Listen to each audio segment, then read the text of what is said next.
out, right? Because like NASCAR, they more or less all drive the similar platform, and then they made like one big, huge change 2 years ago to the car they drove. But like what I'm finding out is like all these different teams, they talk about like, oh, McLaren has a new car, or like, I guess just the approach to the design and regulation of how they manage their cars. Mm-hmm. I don't have a good grasp on. Hi, I think Neil. it just takes time. Yeah. Hello, everybody. Hi, everybody.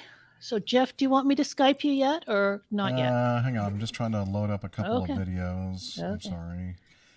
As usual, I'm a little bit Every now and behind. then, Nick, your camera is doing something funny. Just it's like it's sort of hard to describe. Glitching. Thank you. That's Hi, a good Micah. all-purpose word that really Yeah. doesn't mean anything. I know. we like those words. But everybody uses it these days. I was like, well, the security breach was due to a glitch in the computer system. Oh, that's not telling me anything. So do we have some folks in the audience? I'm not looking at the Yeah, we've screen. got Micah, Mike Kuipers, Ludger. We've got someone from Denmark, Jeff. Really? Michael Jensen from Denmark. Oh, my son's first name is Jensen. And Sam Bolog. I think I my got everybody. grandmother's, Sorry if I maiden missed anybody there. Okay, I just quit the keynote, and so I think you can. Okay, thanks. reshare that. Neil's booked a hotel for Tuesday, Jeff, so he's going to see you there. Oh. There's iHall boxes. Lovely. That's great. Going to see a few of the people I think that are here on the with us in the live audience. I think Sam Dawson is going to try to be there for that. And of course, Magnus is coming over from Sweden. I think Magnus is in Sweden. I think. Mm-hmm. Shall I Skype you now, Jeff? Sure. Why not? Okay. Here I come. Okay.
Jeff, I don't know if you can hear me, but there's no audio.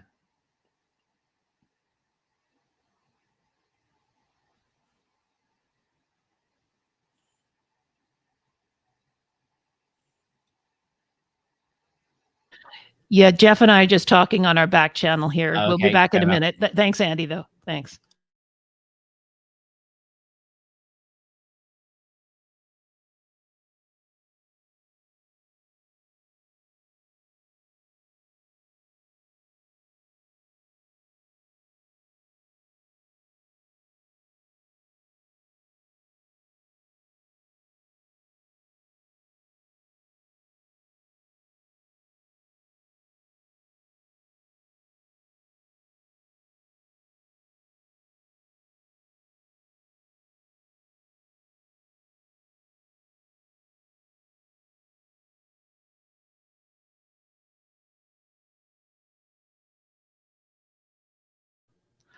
Hey, everybody in the chat room. We know you can't hear. Jeff and I are talking to each other on this back channel that we have, and I don't think the others are talking right now, but we're still here. Jeff's trying to figure out a little bit of a technical glitch, but we'll be back. Glitch.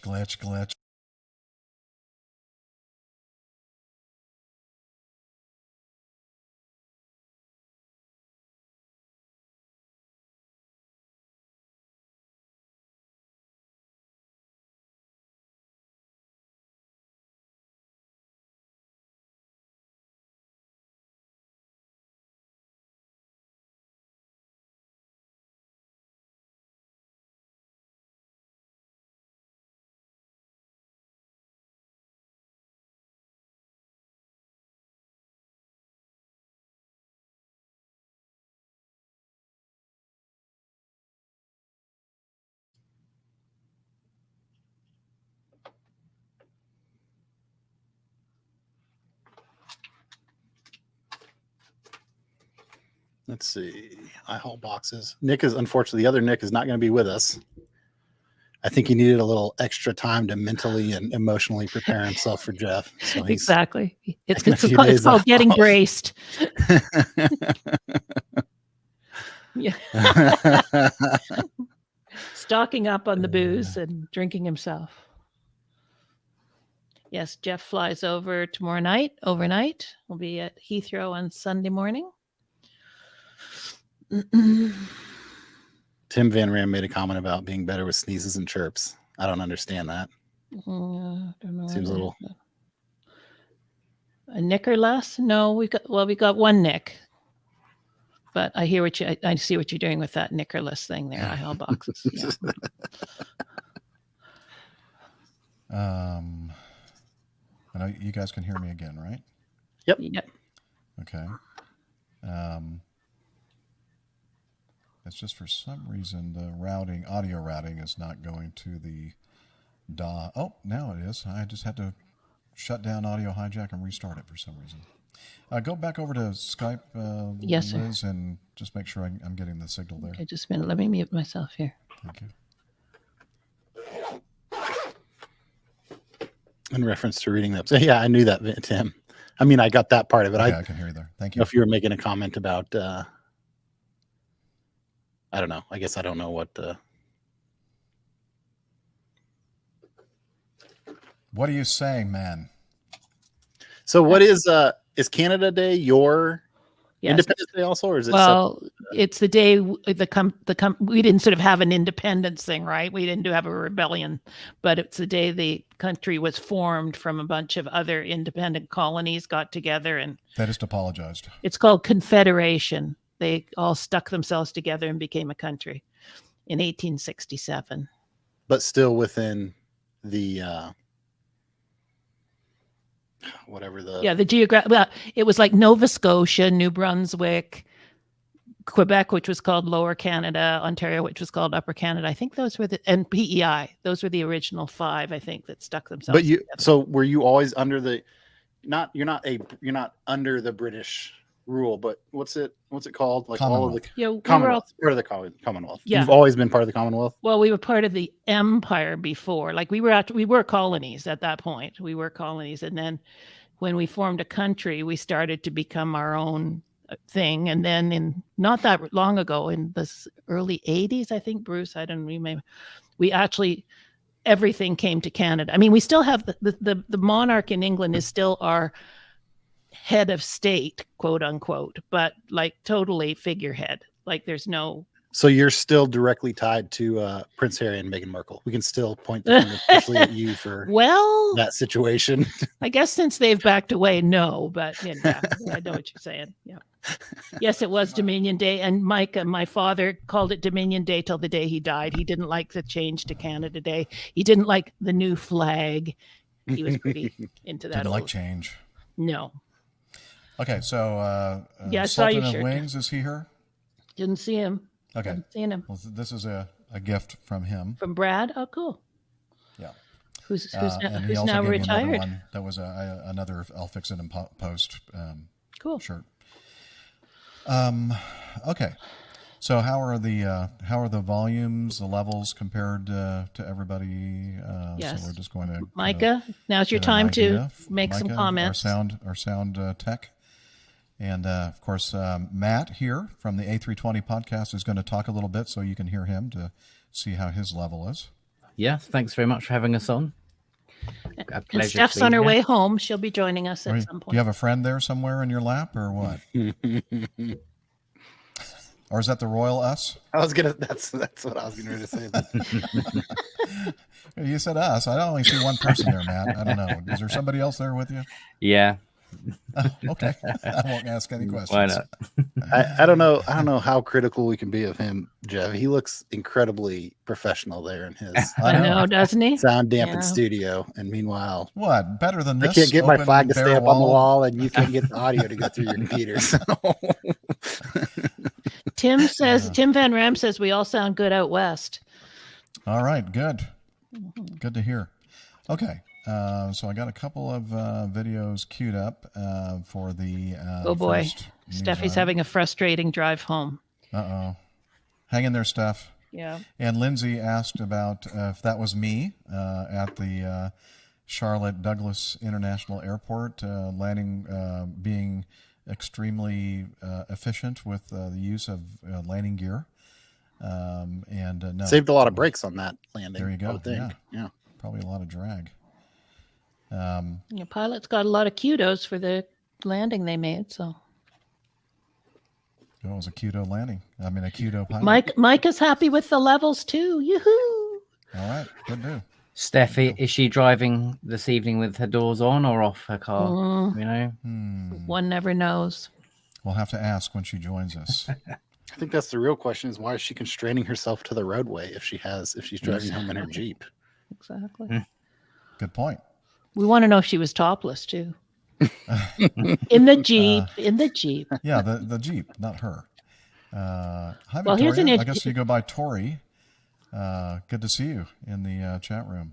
And, Michael good to see Michael Lindsay. Jensen from Denmark is making an interesting comment here, Jeff.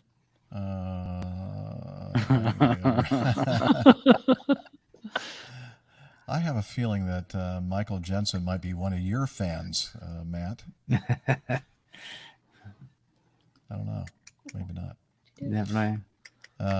Okay, so let me look at the. Let me do a sound check for Radio Roger. Jeff should have come on with bandages all over him. Just My arm in a sling. Exactly. Sorry. Well, some people did.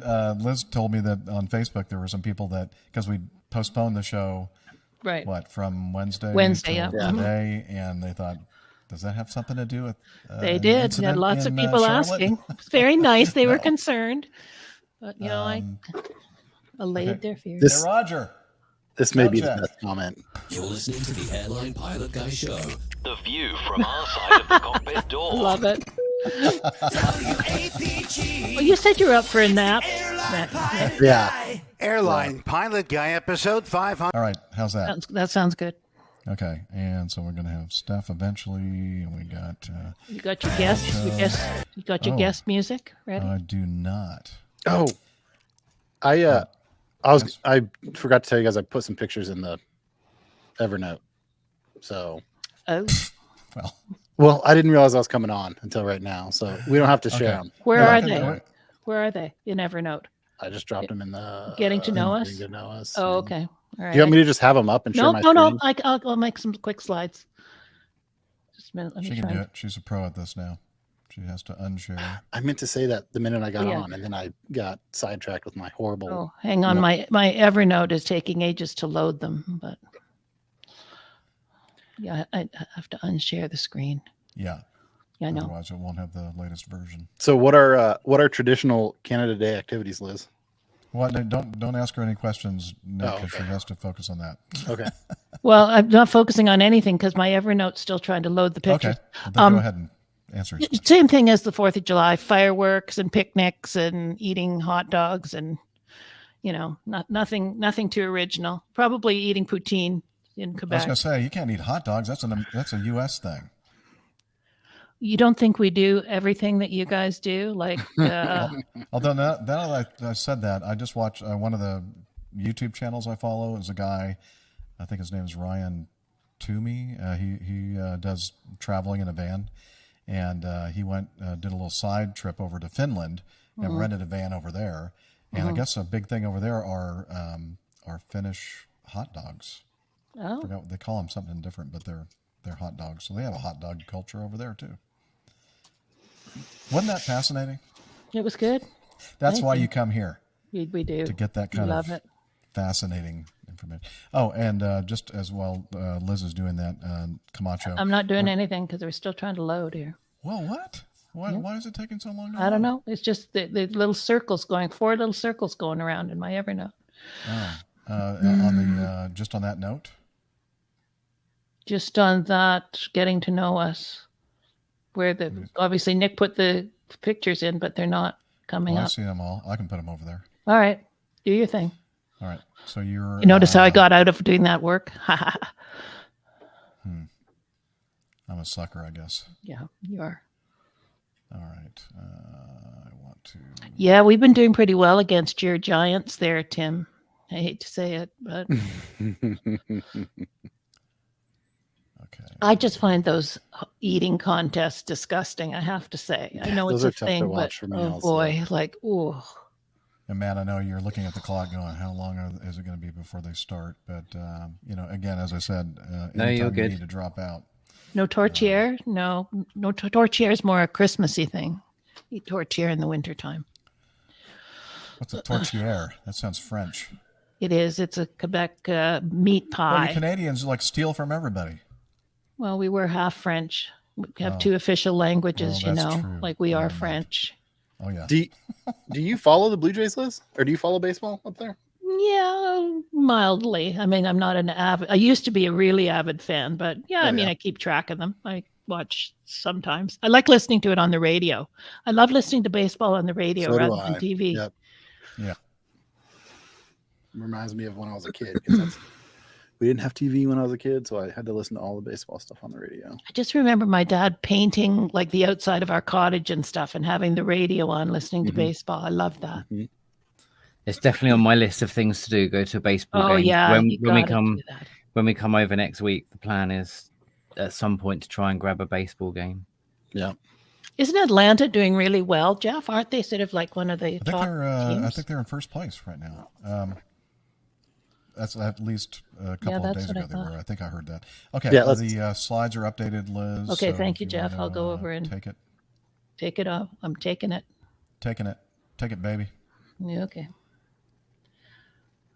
Yeah, we don't have to beat around the bush here, Liz. Every single person associated with the podcast baseball team is doing well except for the Royals. Who are really making a sucking? solid effort at being not just a bad team, but like the most unentertaining Chauncey baseball Gardner. team ever. So Now, Tim Van Ram, Chauncey Gardner. I love that movie because I love Peter Sellers. I actually have an ancestor. My father's mother's maiden name was Gardner, and his name was Chauncey Gardner. He was the mayor of Ottawa. So there's a little trivia. Wow. David Lirio, hello. All right, So, I'm ready when you are, Jeffrey. All right. Let me see if this works. You got your recorder on, yeah? Yep. Yep. That sound okay? Yep. Little low, little quiet, but yeah, it's okay. I'd rather have it. Usually Okay. it's too loud. Yeah, that's fine. Okay. That's the music that we'll be playing when we're introducing you, Matt. Our guest music. Yeah. It's kind of ironic. Like going green. I shouldn't have said that. You guys probably thought I was serious about that sound clip. Let's see here. Oh, there's Brad, Jeff. There's Brad. Oh, Brad's here. He wants to know what shirt you've got on. It's a great shirt. Okay. Let's move that out of the way. Dave Ellison, Nick Camacho, Dave Ellison says KC is still ahead of Oakland. that's true. Oakland beat the Jays, though. That was a pretty shameful for us. Yeah, I was gonna say I actually saw a meme going around about how Toronto did something. Toronto's playing well, did something really great, and then the next day they lost by 10 runs. That's the problem with these days. They can't kind of be consistent. Yeah. But I think that's the fun part about baseball. You know, like I really like the NFL. I really like football, but man, there's just 30% of the matchups that one team is not going to be able to beat the other team. And the worst team playing the best team in baseball, they're always going to win maybe one game in a series or one game every other series. Yeah. Yeah, I'm really baseball is the only team sport I follow. I don't like basketball. I don't really like football. I love tennis. Going to Wimbledon with Nick's wife, Jilly, was one of my highlights of my life. That was great. And that flight that you took with me to London. Yeah, well, Jeff, that goes without saying. That was the highlight of my life. How could it not be? How could it not be? Yeah. Okay. Okay. We're getting ready to go. So here goes nothing, I think. All right. Are you ready, Liz? Yes, sir. All right. There's people yelling in the hallway of my apartment. Of course they are. Yeah.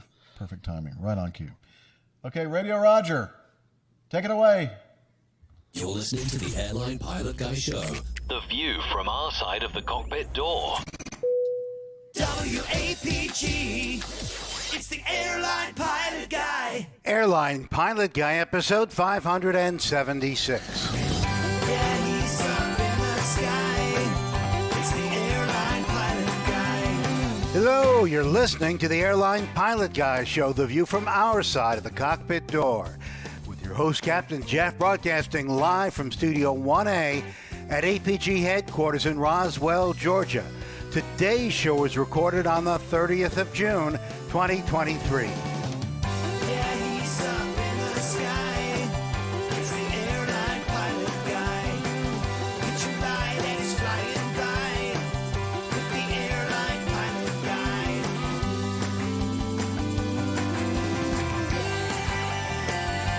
In today's episode, a ground crew member is sucked into a jet engine in San Antonio. An Aeroflot captain goes to a penal colony because of a fatal crash. More news, your feedback, and today's plane tale, The Wood Duck, Part 1. So get all settled in. Tray tables and seat backs in the upright and locked positions. Electronic devices powered on. I'm Radio Roger, and Flight 576 is ready for pushback. I think he said penile. All right, that was, thank you, Radio Roger Stern. He's an award-winning TV and radio reporter, currently at the #1 all-news station in the nation, 1010 Winds on 92.3 FM in New York City. Welcome to the Airline Pilot Guy Show. It's an aviation podcast. It's the most entertaining, educational, non-air traffic talk aviation podcast in the world, according to me. Covering the latest in aviation news and answering your great feedback. I'm Captain Jeff, a pilot at a major legacy airline based in the United States of America. And joining us from his home studio in the air capital, low and slow pilot, A&P mechanic, old airplane enthusiast, and engineer in the aerospace and defense industry, it's Nick Camacho. Hey, Captain Jeff. Glad to be back joining you guys. Glad that you're here with us. And also joining us from our studio in Toronto, Ontario, Canada, retired finance and aviation enthusiast, spreadsheet master, and our producer-director, it's Liz Piper. Hi, everybody. I can just see my screen through the wood smoke. Oh, you can? That's Yeah, good. Good to hear. Hopefully you won't be coughing too much. Try during not the show. to. Okay, cough button. Make sure you got that. All right. And also, we have a special guest with us today from his home studio in England, a 320 captain, Airbus A320 captain for one of Europe's largest airlines, MCC course and A320 ground school instructor, host of the A320 podcast, and owner of the A320 Lounge. It's Matt, surname withheld for anonymity. Anonymity. I always have so much trouble with that word. Anyway, Matt, welcome. Thanks very much. welcome everyone, and it's been a great honor to be invited on. So yeah, very looking forward to discussing a few things this evening, and yeah, thank you very much. He's very sarcastic, by the way. All right. Have a good show. Oh, look who else is here. Oh, what's happening? Oh, look at that. Okay, well, let's do this and go over here to this and hit this. From her lakeside studio in South. Dr. Skydiver, marathon runner, strength training junkie, IPA connoisseur, and commercial multi-engine instrument rated backstabbing jumper dumper. It's Dr. Steph. Hey, Captain Jeff. I feel like tonight it was just Friday rush hour traffic negotiator. That's all I've been doing. So, but glad I made it here in time, mostly in time, and looking forward to a great show. Yeah, I'm impressed. Everybody. I didn't expect you this soon. So, good job, Steph. Have a great show, everybody. Thanks, Liz. Hi, Liz. All right, well, let's go ahead and cover some news, and then we'll come back and learn a little bit more about Matt and why he's here with me, or with us on today's show.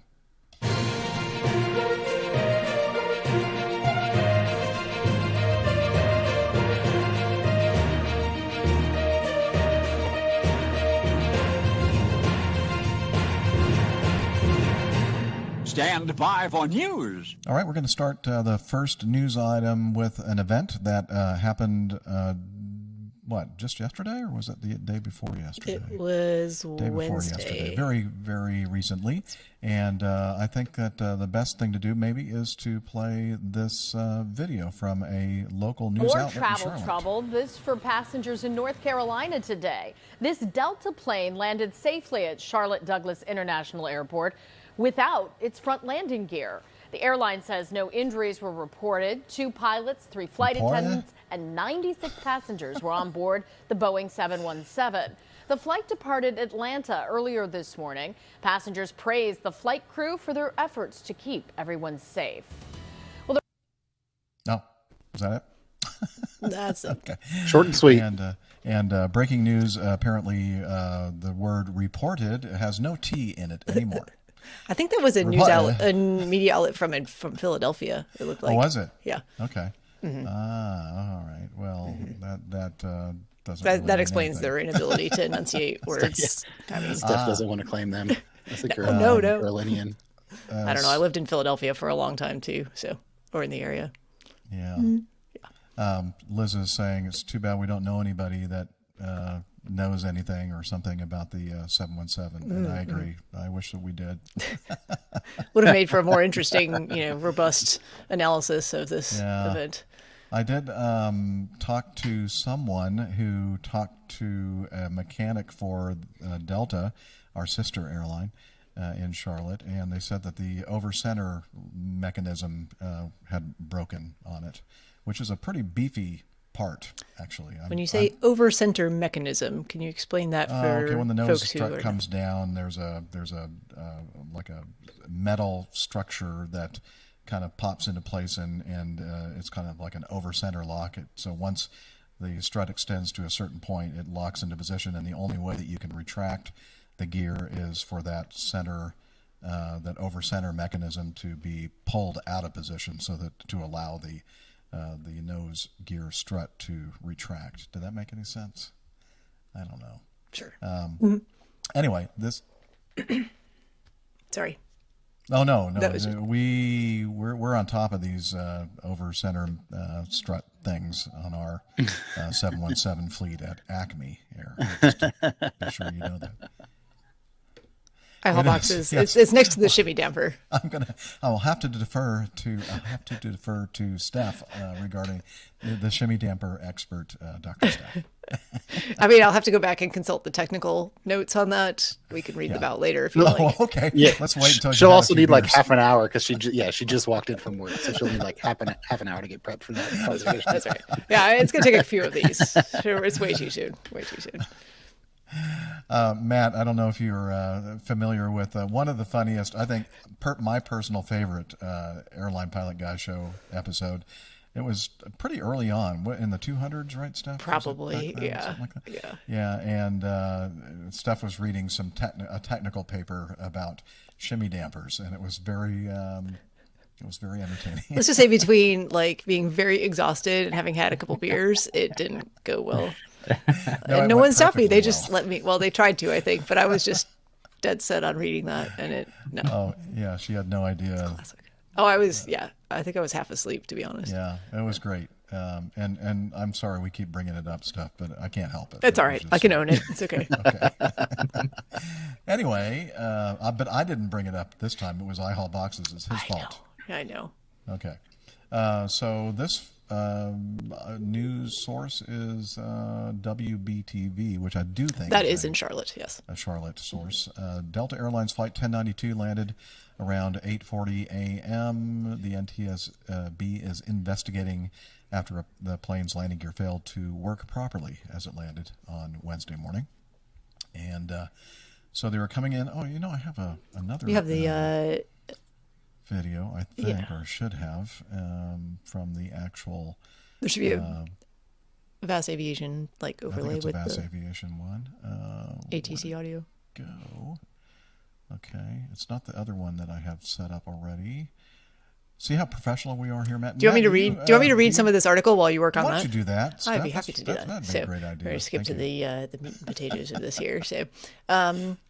The airplane, this was an article written at the end of the day, I think on Wednesday. The airplane has been removed from the runway, which was closed for hours while the crews worked to remove it. And indeed, it was closed most of the day on Wednesday because this happened fairly early in the morning, and I don't think they moved it until very close to sunset. Nobody was injured in the incident, and passengers were bused to a terminal. A passenger on the plane said via text that they were allowed to leave, but nothing was allowed off the plane, no suitcases or carry-ons. He said that they were told the Federal Aviation Administration has a hold on the plane, so nothing can move on it or from it. The passenger added he was headed to a work meeting in an Uber with no wallet. So keep your stuff in your pockets, people, like important things, wallets, passports, keys, medications, maybe on your person. Anyway, just so thankful and just a big smile on my face that I was able to hear my wife, my mom, and my kids, said passenger Gary Gibbs. A relieved Gibbs said that there were anxious moments as Flight 1092 approached the runway and described the moment it touched down. We came to a full stop. There was some smoke in the cabin, so that was a little bit concerning, but the flight attendants did well. The pilot came on with his instructions that we would be exiting, so we all exited safely. Another passenger recorded the moment the flight landed at the airport. The plane can be heard hitting the runway and sliding to a stop. I would actually describe it as landing. I've watched the video. And actually quite a smooth touchdown, actually, on main gear. I thought so too. Yeah, a very well executed landing. Passenger Edward Cates recorded the moment the plane landed at the airport without its nose gear down. Delta said 2 pilots, 3 flight attendants, 96 customers were aboard the plane when it landed, and the NTSB said it is investigating. Goes on for a bit more, but do you have that video queued up? But we could probably. Well, I keep loading the video, but it's like I can't find the one that I'm looking for. I didn't name these very well, so I am going to go ahead and play this one first. This is from a passenger's point of view, I believe, on the left side of the aircraft. I'm gonna put this in 0.5, and I'm just going to pause it for a moment here. You can see the door, the angle of the sun, and kind of placing the shadow of the front of the 717 on the runway. In this case, it's the overrun, and you can see that where you'd normally see a nose wheel strut and nose wheels, you just see the nose wheel door open, and so that's kind of a cool. Yeah, it's nice that this occurred at 8 o'clock in the morning on the, and they were landing north. So you have the sun to the right of the airplane, shadow to the left. Yep, and it's pointing to the north. Can't the video. And then touches down on the mains.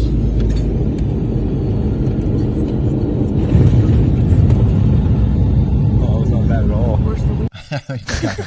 Not bad at all. Yeah, well, that's because the those wheels are down.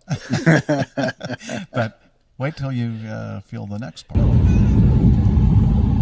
He's holding it off, gently lowering it to the right. I don't know. And you hear the scream right there.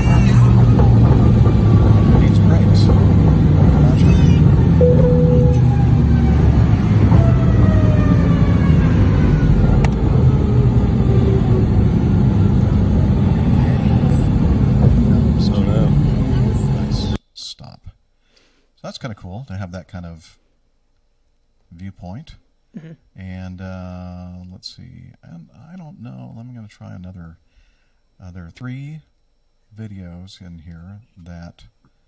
Well, let me play this one. See what this one looks like. You know what? I think that I don't have the Bass Aviation one, even though it's in the show notes. So hey, this is some passenger footage after they left the airport. And yeah, there are very few people, I don't see anybody yet that has any luggage, which is a miracle in itself. And I also noticed that everybody's wearing decent shoes for this situation. It's a good thing I wasn't on this plane because I probably would have been in flip-flops. I know, Stephanie. Barefoot. Well, yeah. But I was everybody's wearing sensible shoes. Hers are kind of She looks like she was on her way to a business meeting or something. Yeah. Anyway, so it looks like everything is nice and orderly, and everybody's gathering off the side of the runway, and it was a happy ending. And I guess what I need to do is, you know what I'll do?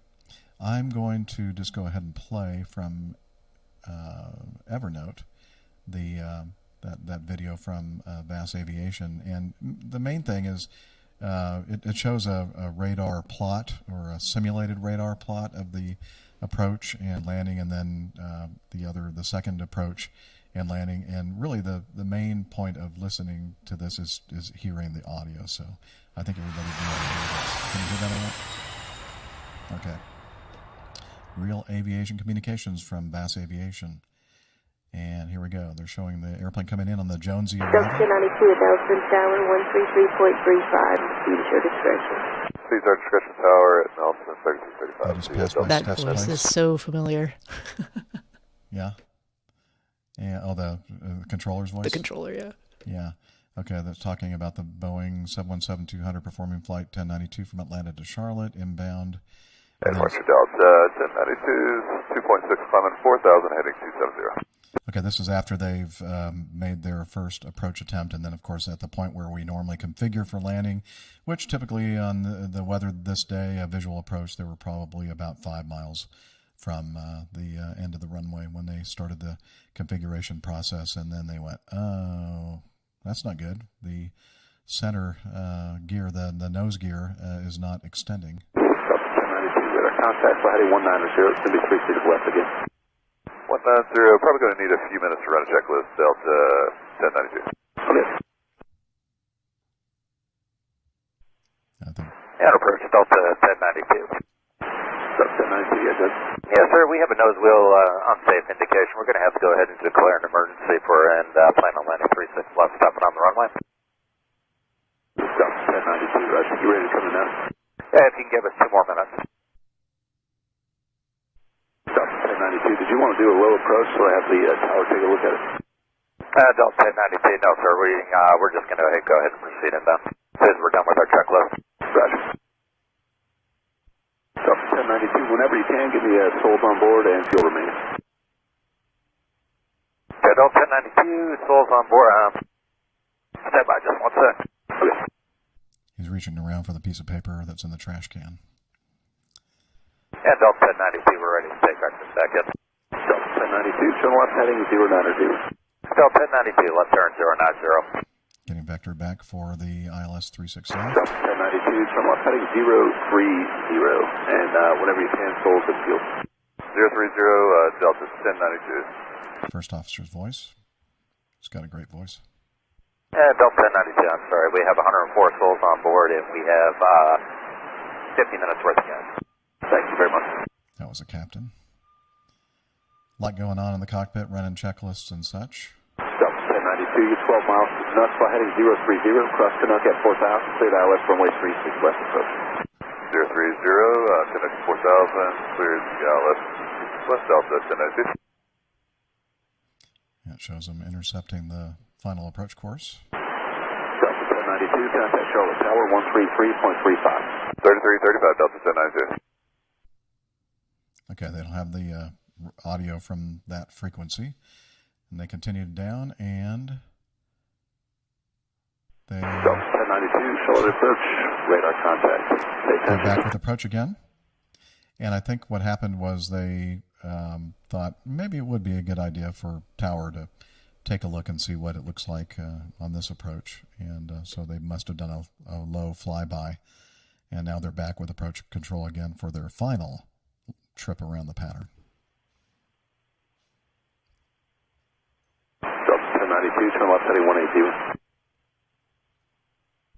Delta 1092, 36 center is available if you prefer a longer runway. Okay. Okay, no audio available on the tower frequency, new approach frequency given. Delta 1092, the airport 10 o'clock, 9 mile. Should get cleared the visual Delta approach. 1092, cleared visual approach runway 36 left. Yep, there you go. Delta 1092, contact Charlotte Tower 133.35. And again, no audio on 3335 from live atc.net. All 96 passengers, 5 crew evacuated safely. All right, happy ending. So there was some of the audio from the event.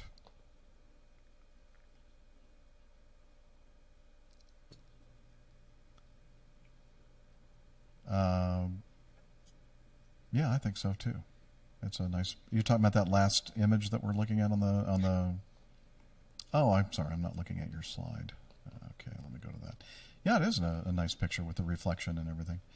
I'm assuming all the water there must have been from one of the air rescue firefighting equipment, and maybe they just, as a precaution, sprayed some water. It certainly was not raining on Wednesday here in Charlotte. Yes, it was right in that little area. That just right spot. there. There's a little cloud that came down and just let go. Hey, Andy, what do you think of this? Do you guys do this kind of thing over there in England a lot? Matt, yeah. No. I'm sorry, Matt. What did I call you, Andy? Yeah. Who are you again? What are we doing here? Andy was a guy who was just talking on the I phone. frequently forget Jeff's name. It's fine. No, I'm sorry. I have a lot on my mind. I just talked with the motorhome guy on the phone before we started recording. His name is Andy. Okay. No worries. Yeah, interesting.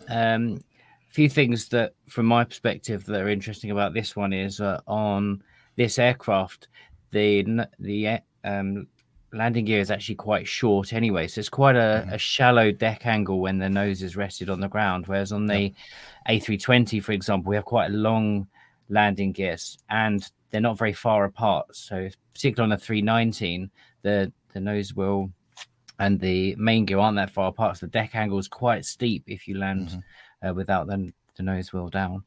And even with this shallow deck angle here, you notice that it's quite awkward to get down the emergency slide, which a lot of passengers don't think about. When they had the video of the passengers getting off, the slide angle is so shallow that it's almost level. It looked quite awkward to actually escape from, which a lot of people probably don't think about when you have these sorts of things.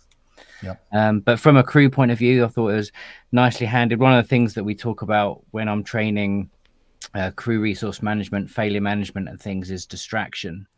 And everybody needs their piece of information. You'll notice that air traffic control were constantly calling the crew and asking them for information, which is, they're not doing anything wrong. But as crew, we have to manage that distraction because, as you noticed, they said, oh, stand by, or we're just sorting this out, because we're running all our checklists and getting everything sorted and getting ready for the approach and deciding what we're going to do.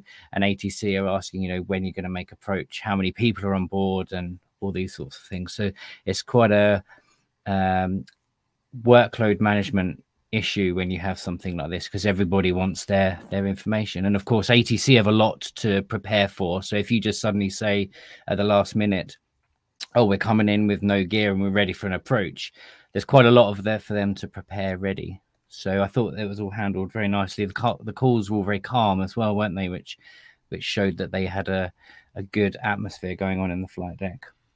Bruce mentioned in the chat about would you recycle the gear? You would obviously know this, Jeff, but I can only assume that the checklist would ask you to do that. They probably did do that as part of their checks after they'd gone around. We certainly would on the Airbus. Yeah, and it was it was never going to come down, because I learned some, of that with the background information about what happened, what the failure was. Jordan in our live audience says, at least they didn't ask them to pick up a new ATIS. I was just going to say the same thing, Jordan.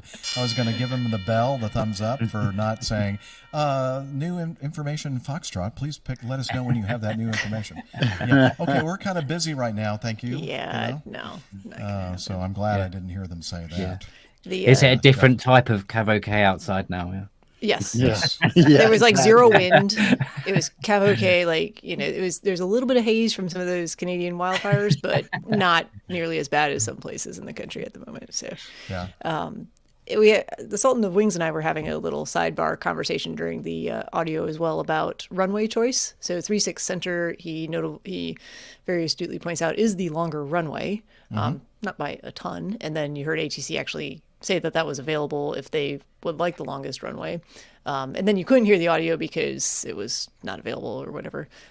So I'm wondering a little bit on their thought process. But my thought process is, if you don't have, if you're going to be resting on the nose of the aircraft, once you touch down, you're not going to need a lot of distance. Exactly. It's not that like type you've of lost emergency. hydraulics and brakes and whatever. It's not, stopping's not going to be the problem. Right. In this situation, you're right, Steph. And at first, though, when he offered it, I'm thinking, oh, of course he's going to ask for the center. And then he said, okay, we'll stick with 36 left. I'm thinking, oh, yeah, I guess that does make sense. And you're keeping it away from, 36 center is like the busiest runway there. Yeah. They use that for almost all the departures and also some landings as well. And I think that, and if you tie up the center and you have the left side, or if you have the west side open, so 36 left, 18 right, then I don't know how that affects crossing that center runway all day long. Well, so potentially you're tying up two runways. Right. Yeah. So I think that might have been part of the thought process of the Delta pilots. Like, hey, let's just keep us over here. That way, at least we have a minimal impact, or not as great an impact as it would be with the center runway. I was going to highlight that as well. It may have been a retirement flight, according to Brad. The water arch, that water that we saw there. And I'm thinking, well, you know what? If that had been me, I probably would have said, yeah, that's it. That's my last flight right there. I'm retiring. Tell them to bring the water cannons out and shoot them over the, One of the photos does have the flight crew in it. They're kind of looking back at the airplane as they're leaving. And I did notice, I think it's the captain over there on the right by the nose. Left side. Yeah, right by the nose. Kind of some salt and pepper stuff going on with his hair there. So maybe, I don't know, could be. Yeah, I don't know who that is. Of course, it's another airline. It's not right. Acme Airlines. I didn't. But the piloting community here in the U.S. is very, very small and tight, and I didn't recognize anybody there.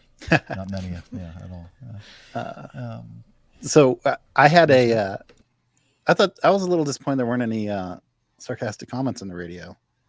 On the radio? Yeah. The one gear issue I've had, I was in a friend's airplane. Our nose gear, we couldn't get the nose gear up. And then because it didn't go all the way up, we couldn't get it all the way down because of how it worked. And it was like a one-off experimental airplane. You want a sarcastic problem that sounds like a personal problem? Right. Exactly. But anyway, so we're up there like flying around for an hour and a half, like trying to figure out what we're going to do. And eventually we called the tower. We were in the Southwest United States. We flew to like a medium-sized airport. And we called the tower and we're like, hey, can you call the guy? So we knew the guy who built the airplane. So we're like, hey, can you call this guy and explain to him what we're doing? And so then we had this like 8 or 10 minute long protracted conversation over the radio where we would say, this is what's happening. This is what we've tried. And the controller would say, okay, hold on. And then like go to his cell phone and talk to the guy in his cell phone and come back and say, well, the builder says, try this. And so we did that. And finally we got it down. And so then we're like, okay, we want to come in and land. And so we started in the pattern and, they were like, okay, we have the trucks just for you, just in case. And there was a 172 or 182 sitting in the run-up area. And the controller was like, such and such, are you almost ready to go? We have an emergency coming in. So if you want to get out before him in case he ties up the runway. And the guy in the Cessna who's been listening to everything on the radio was like, no way, man. I want to see how this ends. He's invested at this point. Yeah. Man, you can watch how it ends from the air. Right. So, yeah. As we were No, I half will. of frustration into the flight. We were like, oh, That's funny. Well, I thought you were going to say, insinuating that ATC didn't have any sarcastic comments, but Charlotte ATC, they're professionals as you would expect, and not like did those recognize. yahoos up the road. Up the road. Yeah. Yeah, and in the up the road a little bit further. In the mythical triad. In the mythical triad area. Yeah. Different story there. Yeah. All right, let's continue on with this next item. And let's see, airline. This is from Ken's 5, a local San Antonio news outlet. Airline ground crew member killed by engine of a jet at San Antonio International Airport. Firefighters and police officers responded to the incident around 10:25 p.m. on Friday night. The NTSB said Saturday the worker went into the engine of a Delta Airlines jet. Delta Flight 1111 was taxiing to the gate, there's no Y in that word, with one engine on at the time, and a worker was ingested into the engine at 10:25, the NTSB said in a statement. The NTSB has been in contact with Delta Airlines. They are in the information gathering process at this point. The flight had just come in from Los Angeles. Ken's 5, the local news outlet, has learned the worker was employed by a company that Delta Airlines contracts with to support ground handling operations. I think the name of the company is Unify. The airline said Saturday morning it was full supporting ongoing investigations. The company released the following statement. We are heartbroken and grieving the loss of an aviation family member's life in San Antonio. Our hearts and full support are with their family, friends, and loved ones during this difficult time. The company Unify Aviation, this is their statement, is deeply saddened by the loss of our employee at San Antonio International Airport during a tragic incident in the late hours of Friday, June 23rd, 2023. Our hearts go out to the family of the deceased, and we remain focused on supporting our employees on the ground and ensuring they are being taken care of at this time. From our initial investigation, this incident was unrelated to Unify's operational processes, safety procedures, and policies. Out of respect for the deceased, we will not be sharing any additional information while police and other officials continue to investigate this incident. And so then another news item here, a little bit more recent, from theguardian.com. A worker at San Antonio's International Airport died after being sucked into the jet engine. A source was briefed directly on the case, told The Guardian on Sunday that it appeared that the worker had intentionally stepped in front of the live engine on the jet, and that police were investigating that aspect. Let's see, the worker's death was, okay, we already talked about that. Unify, well, we already read that statement from them. Okay, so basically, I think that another report that we had seen said that there was some kind of a note that was left by the worker before, tragically, he ended his own life by walking in front of the engine of the Airbus A319. And I don't know about you, but I think that these Airbuses are just, they're a menace to society. They're death traps, and I think we should stop flying. We should ground them. No, I'm just kidding. Yes. So what do you say about this? This is tragic. This is like the people that jump in front of trains. Well, this is just as horrible for the people who are its coworkers, employees, the pilots, the passengers on the airplane. Like, this is, yeah, that's really terrible for them. It's going to be pretty disturbing, isn't it? I mean, this sort of thing is not a subtle incident, is it? So no. Everybody around the area will have probably had a pretty disturbing experience, I'd imagine. So yeah, it's pretty nasty. Mm-hmm. Obviously when people are in a suicidal state of mind, they're not in a right mind. But I'm wondering if it ever occurs to them how this is going to impact everybody else. I don't think so. I mean, to be in that frame of mind, there's not logical thought about how it's going to impact other people, whether it's people that you know or people who happen to witness whatever the event is. Just I mean, just from having listened to people who have been in that frame of mind describe what their thought processes are. You know, people who have not actually carried out their suicidal intentions or failed in it in some regard. It is nice to see the consistency of the news outlets, with the Huffington Post having an MD-90 as the photograph for their news piece. I thought that was good. Well, it's just another airplane. As long as it says Delta on it, it doesn't matter. Right? I mean, it would take some to get yourself ingested into that, probably, wouldn't it? And honestly, I mean, you must be reading it thinking, I don't understand how this happened. If you look at that picture. A very tall person. Scaled up the side of the fuselage, we have been talking about that in recent days. That I'm glad that we have engines that are mounted up pretty high on the tail of the aircraft and not hanging low to the ground off the wings. That's one nice thing about it, at least. Yeah, you're right. Okay. Oh, I'm hoping that I have a video of that, Liz. I'm looking for it. Oh, I know. I don't have it. No, we're talking about the next news item. Yeah. I'm talking to the control room in the background. That's why, it appears that I'm just losing my mind and talking to myself, which actually could happen. We know. It's either you're losing your mind and talking to yourself or you're talking to Liz. And either way, we know. It's okay. We're familiar with both scenarios. Yeah. Oh, thank you. Well, we're going to take a technical pause here while we're recording the video. This will not be in the audio podcast. And I could have sworn I downloaded this one, Liz, but I don't see it. We went through... Well, I think I was on the other computer when I did a lot of this work yesterday, but it's supposed to stay in sync with the two computers. So maybe I just didn't get around to downloading this particular piece of video. So let me do that quickly. It won't take long at all. While they're doing that, Steph, did you drive home with your doors on or off today? Oh, off. Cool. The doors came off the Jeep in May, and I'll put them back on in October, probably. Nice. Yeah. It's quite warm today. It's 90 Fahrenheit. I have no idea what that is. 30 something. Nice. 32? Yeah.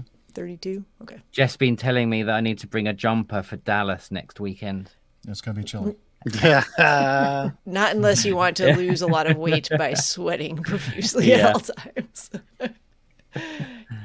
Like low hundreds probably in Dallas next week? Yeah, I was going to say it's 102 here, so it's got to be. Yeah. No, I would recommend tank tops. I was saying a couple of years ago we went to Palm Springs in about August. That was pretty warm.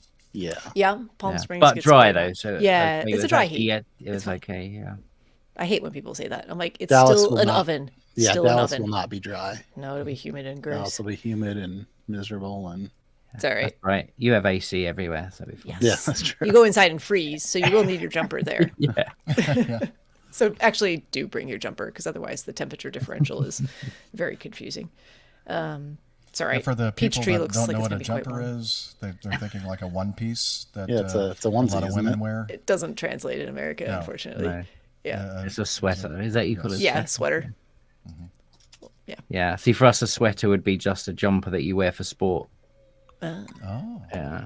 Well, you could You have a sweat in hoodie. it, right? You could have a zip up. You could have a sweater. Yeah. You could have but jumper is not a term used for any of those things here. You'd think that the English language, it would all translate exactly, but it doesn't. No, you can make some serious mistakes. Oh, yes. Two countries separated by a common language. Yeah. You can make some very, very embarrassing mistakes. Yeah. While we're talking about language, since Steph brought up nuance in that first article, I just wanted to point out that I think it's interesting that like the term full stop has become a thing in aviation. Because it's you either stop or you don't stop, right? Full stop. As opposed to Or like you a could do partial Georgia stop, which is a kind partial of stop. It's as a in, rolling you like didn't through the stop sign. Well, that's okay. Language again. Like, okay, today's flight is completely full. Well, full is it full? Full. Yeah. Full. Or we're fully ready. Fully ready. Or Or we're fully established on the ILS. Mm-hmm. Steph has loads of jumpers. Yeah, well, and then at times she does, and then at other times they're not there anymore. Well, it's always a load of jumpers. Oh, that's true. And sometimes it's loads of jumpers on a load. Oh, you know what? One of the things I love the way it sounds, but let's see. We have 5 minutes in time. There's a phrase that a lot of English people use, or British people, but they throw in like a certain number and unit of time, and then they said in time or whatever. I'm thinking, well, what else would that be? I don't know. I don't know that one. Jeff's been practicing since he's going to the UK here very soon. We're swapping. Jeff's coming here and I'm going over there. Yes. Yeah. Well, if you return with a Texas accent, Matt. I hope so. Okay. She's snapping that whip again. Get back on track. Get on, come on. This thing is off the rails already, yeah. Okay, yeah, she's concerned about Matt. All right, so let me add this. Now, this is a video of an incident in Hong Kong where there's an airplane at the gate. However, it looks as if the slides in the back of the aircraft have been deployed, and we see people evacuating. And while they're doing that, I'm going to go ahead and turn off the volume completely there and read from the news item, which is from the aviationherald.com. A Cathay Pacific Boeing 777-300 registration Bravo Kilo Papa Kilo, Quebec, I'm sorry, performing flight 880 from Hong Kong to Los Angeles with 293 passengers and 17 crew, was accelerating for takeoff from Hong Kong's runway 7 right when the crew rejected takeoff at high speed. The aircraft slowed safely and taxied to the apron. At least 3 tires deflated. At the apron, the crew initiated an emergency evacuation via slides, resulting in 11 injuries.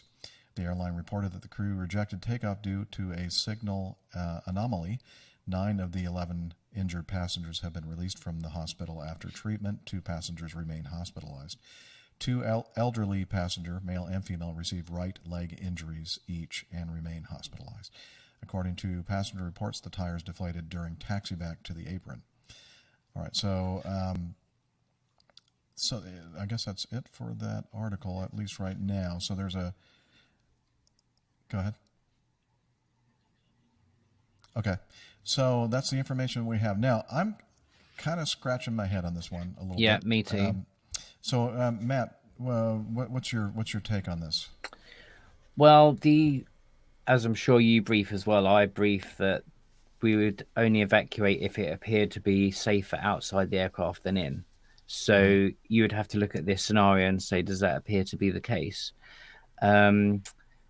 If those wheels had got on fire, which is potentially viable with a heavy aircraft like that and a high-speed rejected takeoff, but it doesn't look like there's any fire crew there or any evidence of that. So it'd be interesting to know what their rationale was for evacuating, because we're always told, in an evacuation, especially of a large aircraft, I think statistically, if you evacuate a large aircraft like that, 1 person will die statistically. But as you saw, there were injuries on this one, so it is a big decision to make. It's interesting. Yeah, what about your thoughts? Typically, when you have a high speed or any kind of an abort, but especially a high-speed abort, especially a very heavy airplane, you're going to have, very likely going to have hot brakes, and those hot brakes they'll continue to heat up. The energy, when you come to a complete stop, is not going to be at its greatest until maybe about 20 minutes or so after you started the abort procedure. And typically, what we would do is we would stop or maybe pull off the side of the runway to get out of the way so they could continue operations on the runway. But I would never consider taxiing back to the gate unless I've had the air rescue firefighting folks come out to the airplane and do a very thorough inspection of the landing gear assemblies and the brakes, and to see how, the condition of the tires and that kind of thing. And it would take me, I'd have to really be convinced that everything was perfectly fine and safe and nothing was that hot for me to continue taking that airplane back to a gate area, because now you're in a congested area. A lot of people on the ground who service the airplanes are very close by, and the way these tires work, they have these things called fusible plugs or fuse plugs that once they reach a certain temperature, they activate and basically work to controllably deflate the tires, because you don't want the tires to blow up on their own. So these fuse plugs will be activated by the high temperatures, and the wheels or the tires will, as I said, slowly deflate and not blow up and be projectiles. And that's obviously, to me anyway, what happened with at least 3 of the tires on one side of the aircraft. But if I'm at the gate and I didn't see the very beginning of it. Is the jetway at the? No, I guess the jetway is up it's to there. the front door of the but they haven't blown the slide on the other side. Right, and it's only the back. I'm wondering if there's some Was kind it of a uncommanded? miscommunication going on with the cabin crew. Yeah, I wonder if the cabin crew have taken it upon themselves to evacuate here, which has happened. I know of 3 incidents where that's happened in Europe, where the cabin crew have been panicked and they've initiated maybe they start evacuation. smelling the smoke, from the hot brakes, and then maybe the rubber from the tires, and they're thinking, or there may have been actually some physical manifestation of smoke in the cabin, and then they just panicked and initiated the evacuation. I don't know.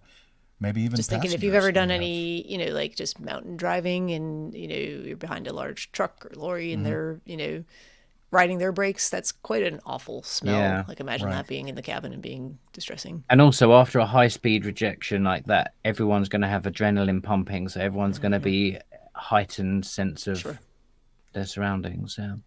Yeah, I'll bet that the pilots up there, way up in the flight deck and the cockpit area of the airplane, probably had no idea what was happening in the back until somehow they got an indication that doors were open, and I don't know if they have an indication on the 777 that slides are actually activated or not. I mean, well, I'm sure they know the doors are open. Well, the doors would definitely, there would be a signal for that, and that may or may not be something that would get their attention, because if people were there already, trying to recater the aircraft for the next flight, that might be a normal thing that they would see. I don't know, but my point is, I don't think that was a pilot-initiated evacuation in this case. Also, by the time you see the doors open, it's too late anyway. Everything's happened. So right.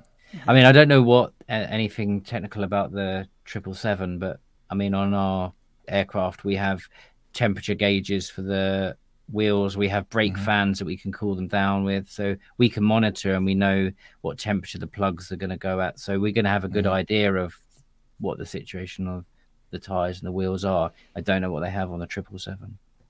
Yeah, I'm sure it's very similar. I'm not sure about the fan aspect of it, but I know that all the other sensors and stuff are there. Somebody's laughing about a comment Miami made in the, Rick when you need him for Tim the Van Ram, pretty sure the slide's deployed due to a few folks not having put their phones in airplane mode. Quite, yeah. That might be it.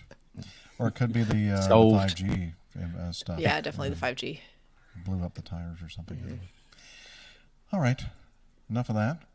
We'll keep everybody updated on this when we have more information about the actual scenario that occurred. Okay, I'm pretty sure I do have this video, but I need to queue up. I need somebody to do all this stuff.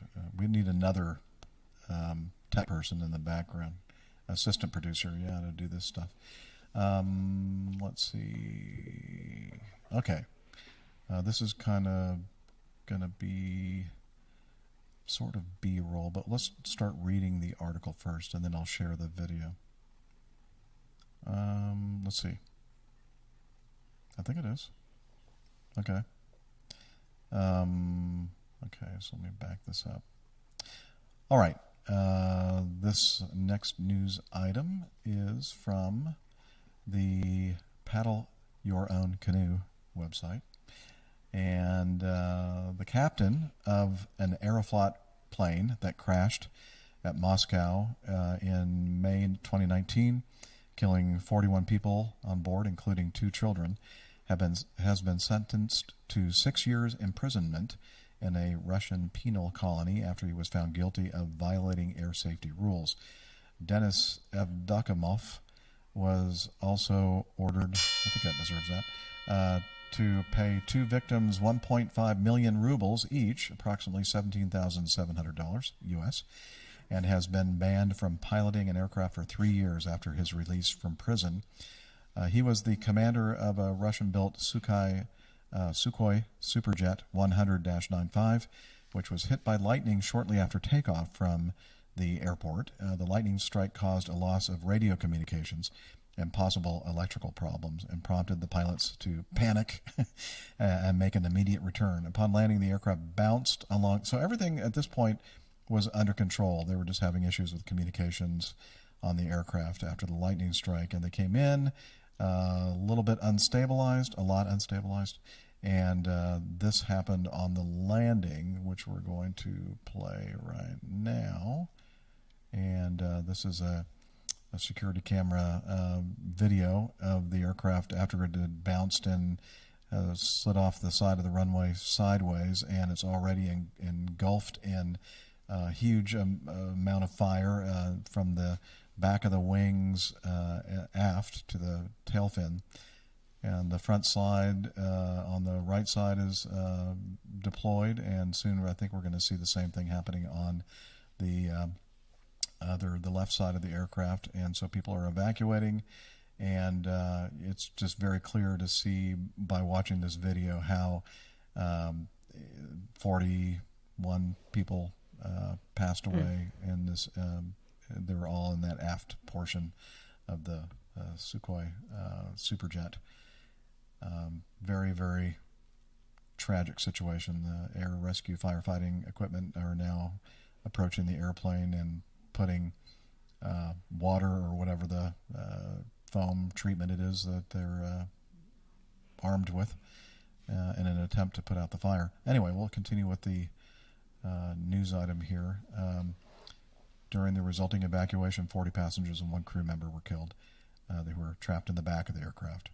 The court decided to find Evdokimov guilty under Part 3 of Article 263 of the Criminal Code of the Russian Federation. It's a violation of traffic safety rules, and sentenced him to 6 years with serving in a colony settlement. Prosecutors successfully argued that the cause of the accident wasn't the lightning strike, but rather the captain's failure to follow the correct procedures in landing the aircraft. It was, the court concluded, the actions of the commander that caused the plane to bounce along the runway, causing the landing gear to fail and the subsequent crash. The captain's defense attorney says they intend to appeal the verdict, arguing that the sentencing was overly harsh. Well, I'd say it was kind of overly harsh, the outcome for 41 of the people on board the aircraft too. So I don't know. This is a tough one because, especially for those of us who do this for a living, carrying passengers for hire, usually, a lot of passengers in the back that we're responsible for. Unless it's just outright negligence, I find it hard to believe that somebody would be punitively punished for making an error. Now, maybe it was bad judgment, maybe it was bad piloting skills, but I think that there's a line that you can't really go over unless, as I said, it's something that was intentionally or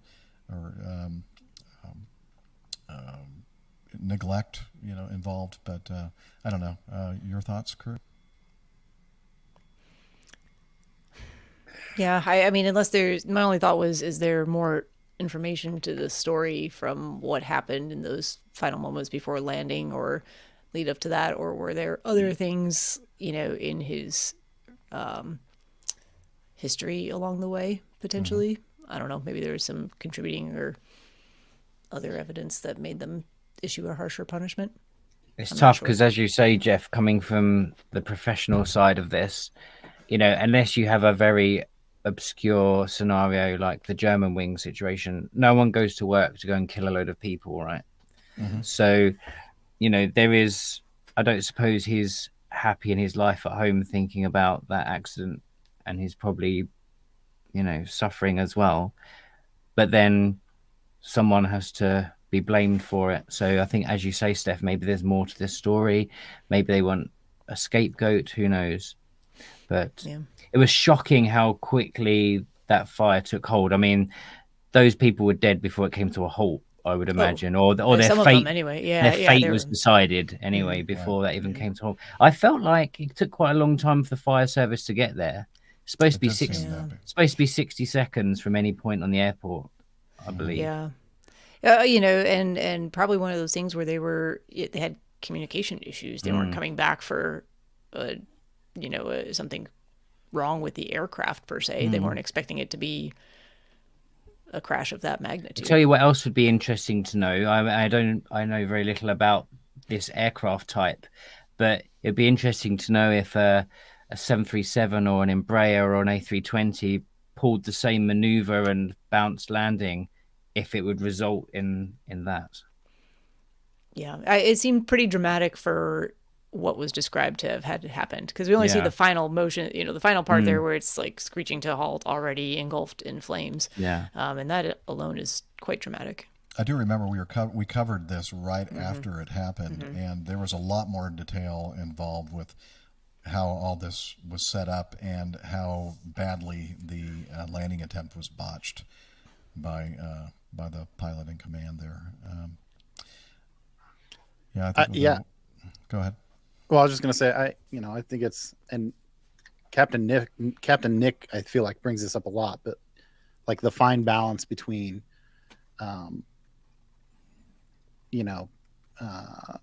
being punitive, or your punitive actions negating the advancement of aviation safety.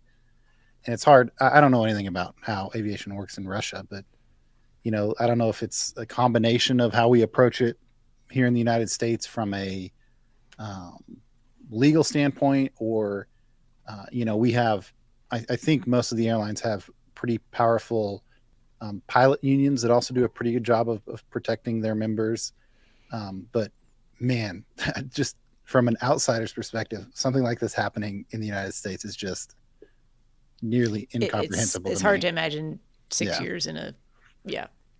And I think, like the one that comes to mind is I think back to that, there's a crash in Brazil. There was a Gulfstream, a midair between a Gulfstream and something, and it was an American crew in the Gulfstream, and they were taken into custody, and it turned into a huge life-altering situation for that flight crew.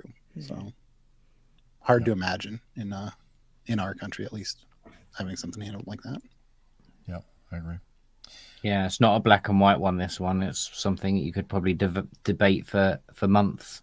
Yeah. But we don't have months to debate it, so we're going to move on to this next item from the Aviation Herald. A Condor Airbus A330-900 November registration, I guess that's a 900 Neo, registration Delta Alpha November Romeo Alpha, performing flight 2314. Departed March 1st from Frankfurt, Germany to Mauritius. With 277 passengers and 13 crew, was en route at flight level 390 about 2 hours before estimated landing in Mauritius. When the aircraft encountered turbulence causing injuries to a number of occupants. The aircraft continued to Mauritius for a landing on runway 14 without further incident. We'll do Liz. The airline reported the aircraft encountered turbulence about 2 hours prior to landing. 20 passengers received injuries. The aircraft cabin received some damage to be further assessed. You can put that up if you want the cabin damage. Okay.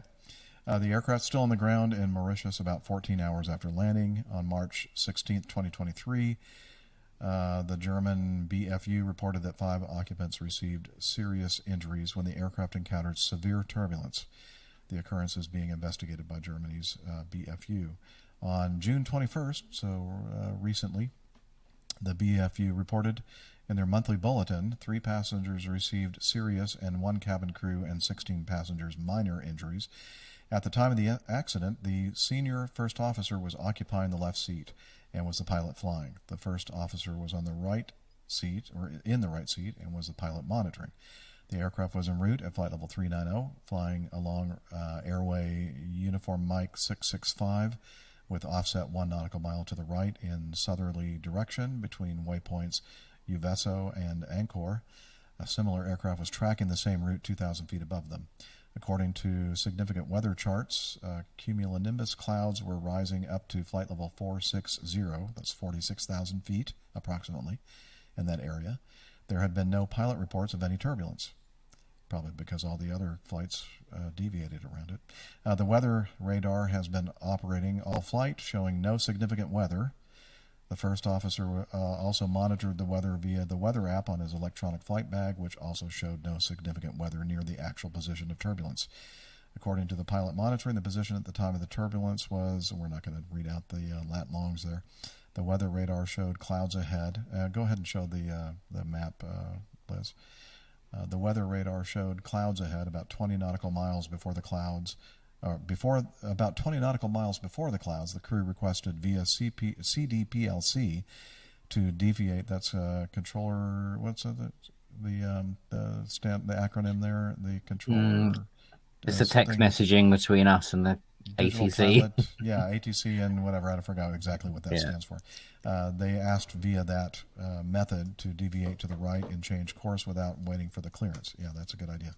While in the turn, the aircraft entered the clouds. The strobes were seen reflecting in the clouds. Ice crystals formed in the windscreen at about midnight 20Z. Light turbulence started. The fastened seatbelt lights were turned on.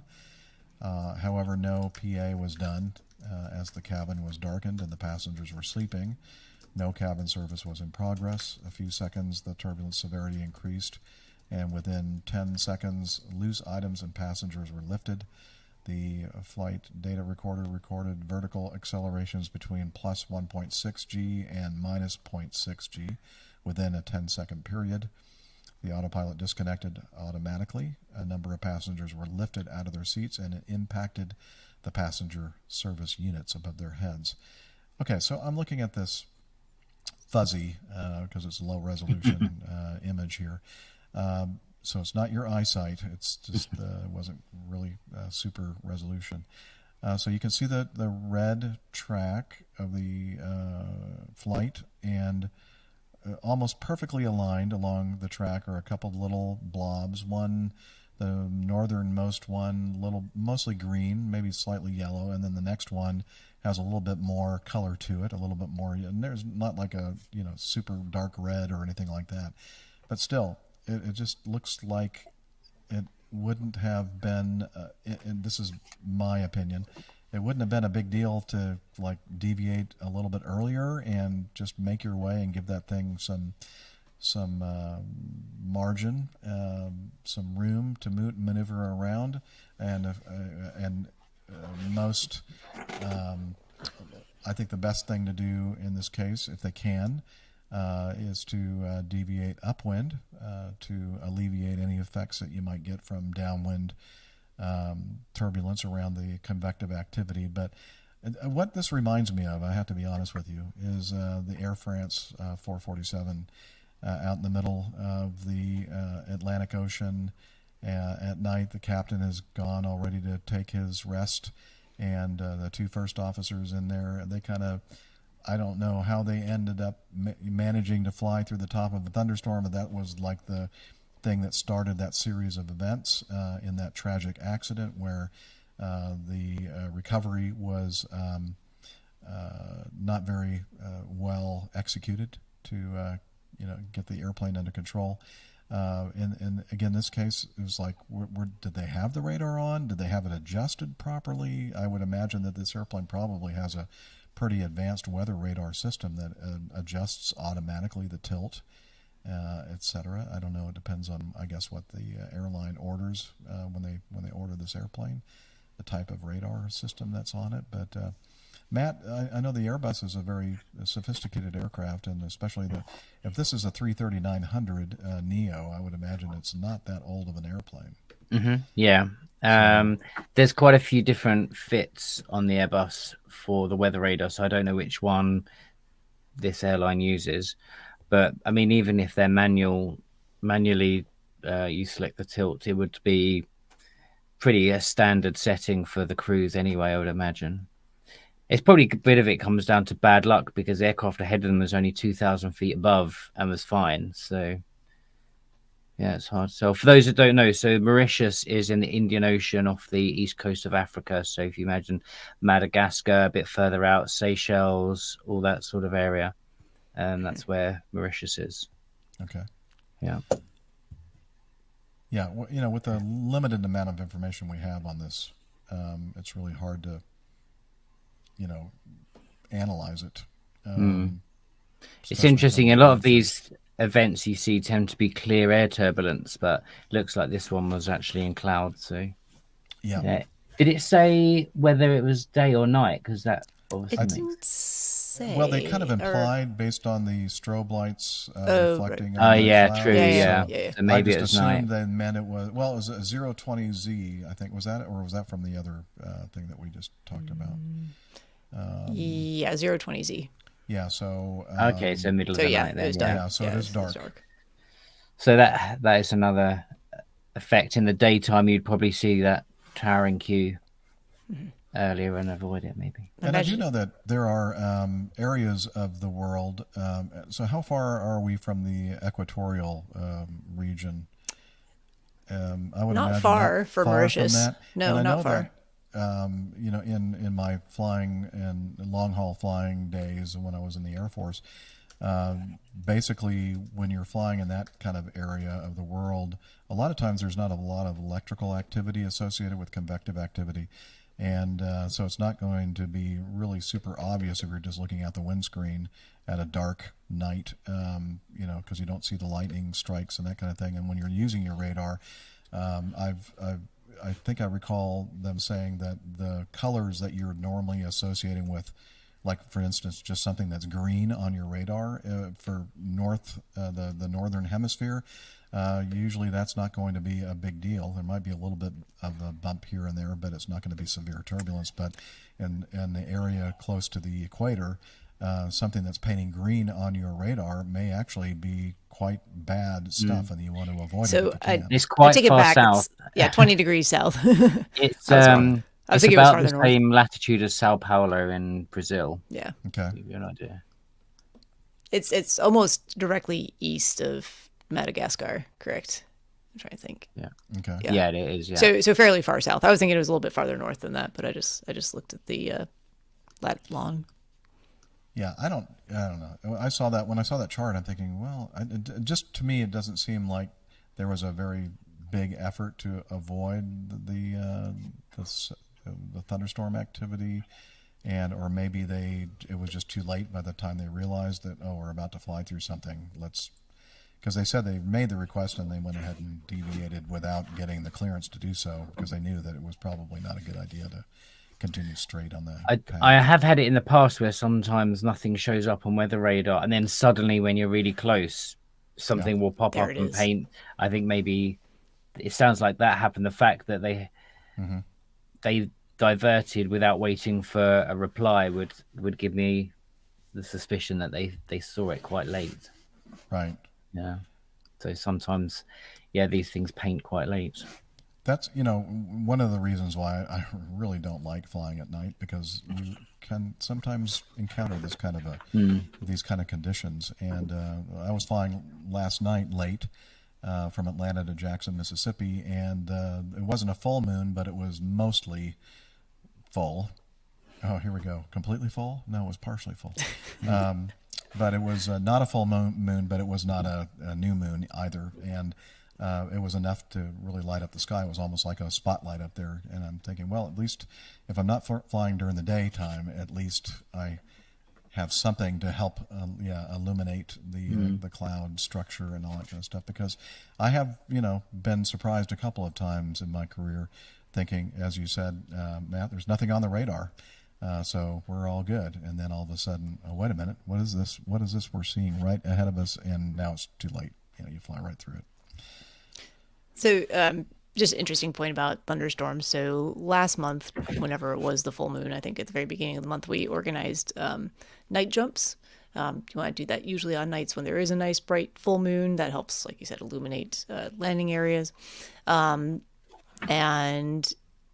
it was one of those nights where it was a little on the warm side, and it wasn't in the forecast, but some thunderstorms did develop, actually, I think to the north of us, and we're moving south. Initially it looked like they were going to be, actually they were coming out of the east. It was kind of a weird weather pattern. Looked like they would all stay to the north of us, but after we got our first round of jumps in, we did a couple of passes, 2 loads. We were going to do that same thing one more time, but we made the decision that just because it's nighttime, we give everything a bit of a wider berth. We don't want to be caught up in something that we can't see very easily or could potentially be quite dangerous. So daytime could be a different story because you can see a little bit more clearly exactly how close it's getting. A night skydive sounds like the worst idea ever.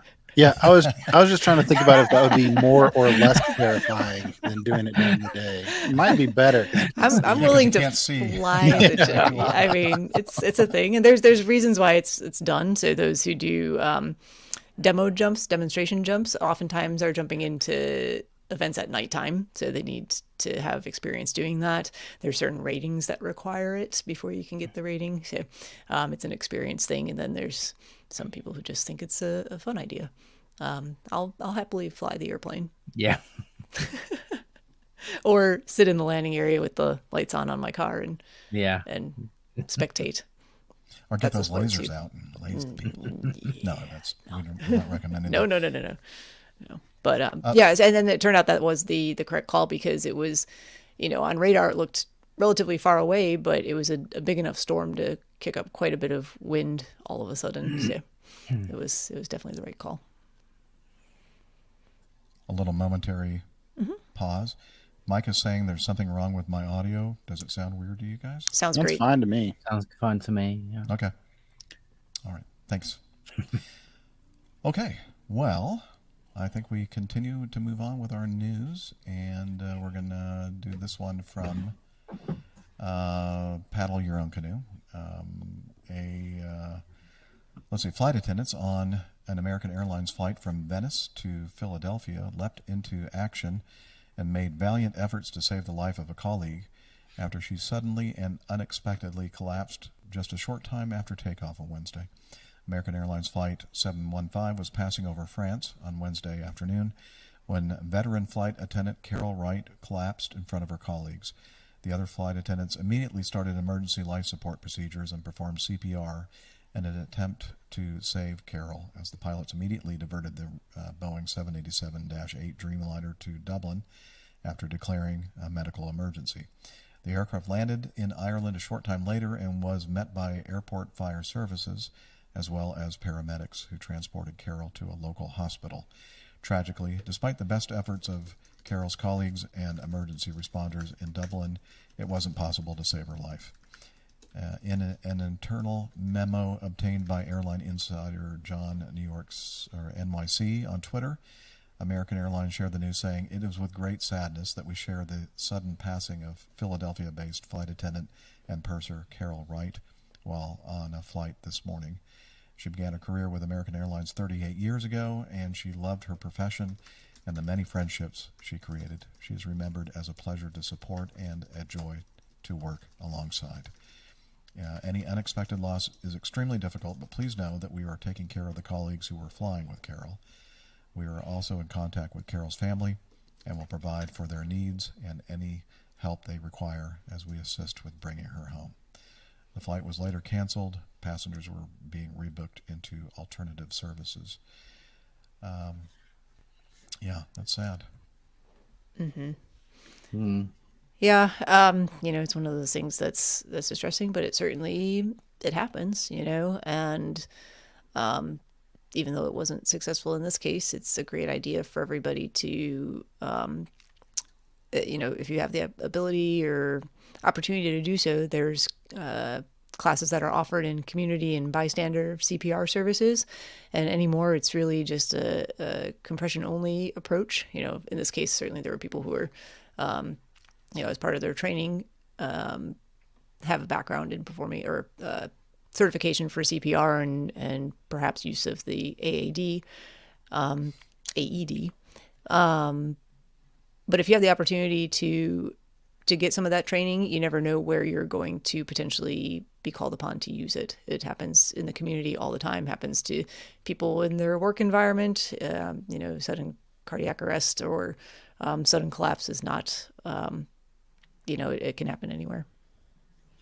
I have personal experience of something like this. I had one of my cabin crew have a stroke on board once. Ironically, actually, in Italy, I diverted into Naples. But the biggest thing about this is that this is a crew member. So all of the other crew are their friend and colleague. Very different when they're dealing with a medical emergency with a passenger, when it's one of their friends or colleagues. So one of the biggest things to deal with as the captain was actually looking after the crew, because of course they're extremely distressed once we got on the ground, and the passenger was taken off. Their colleague was taken off to hospital. So looking after crew and crew care was quite important on that situation.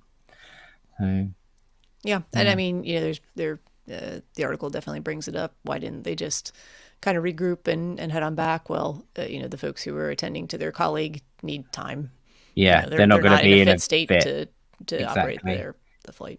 Exactly. It's interesting the mindset of long haul versus short haul, because here it's like shortly after takeoff. It's quite far from Venice to Dublin. It's like maybe 2 hours. Shortly after takeoff, 2 hours into the flight. Yeah. It's fine. Well, they still had another 6 hours to go, 7 hours to go. Yeah. That would be a flight for me. Yeah. Venice to Dublin's like that'd be a whole darn standard day's length. flying for me. Yeah, exactly. My flights generally last less than 20 minutes. So this is, But you do like 30 of them a day or something. Yeah, sometimes. But and obviously the other complex issues that go along with being in a wide body aircraft is the overweight. Of course, I mean, we just got to the cruise, and I got the call to say, one of the cabin crews had a stroke or suspected stroke. We, recommend diverting immediately. And I think we got on the ground in 14 minutes or something like that, 13 minutes. Mm-hmm. So it's very different in a small single aisle aircraft in Europe where there's an airport everywhere. So yeah, much more complex, I would imagine, fuel dumping and stuff like that. I know the outcome was not the one that was hoped for in this case, but fortunately it wasn't over the, somewhere in the middle of the Atlantic at that point too. That's an even more difficult situation. Yeah. Middle of the Atlantic, middle of the Pacific. Mm-hmm. All right. And let's go ahead and we're just going to hit the last item in our news since we're kind of running a little bit long.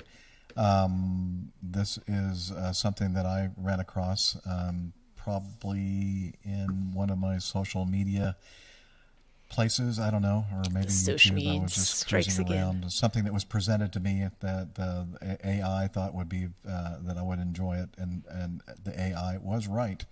I did enjoy this. This is a YouTube video of a Spirit flight attendant passenger announcement.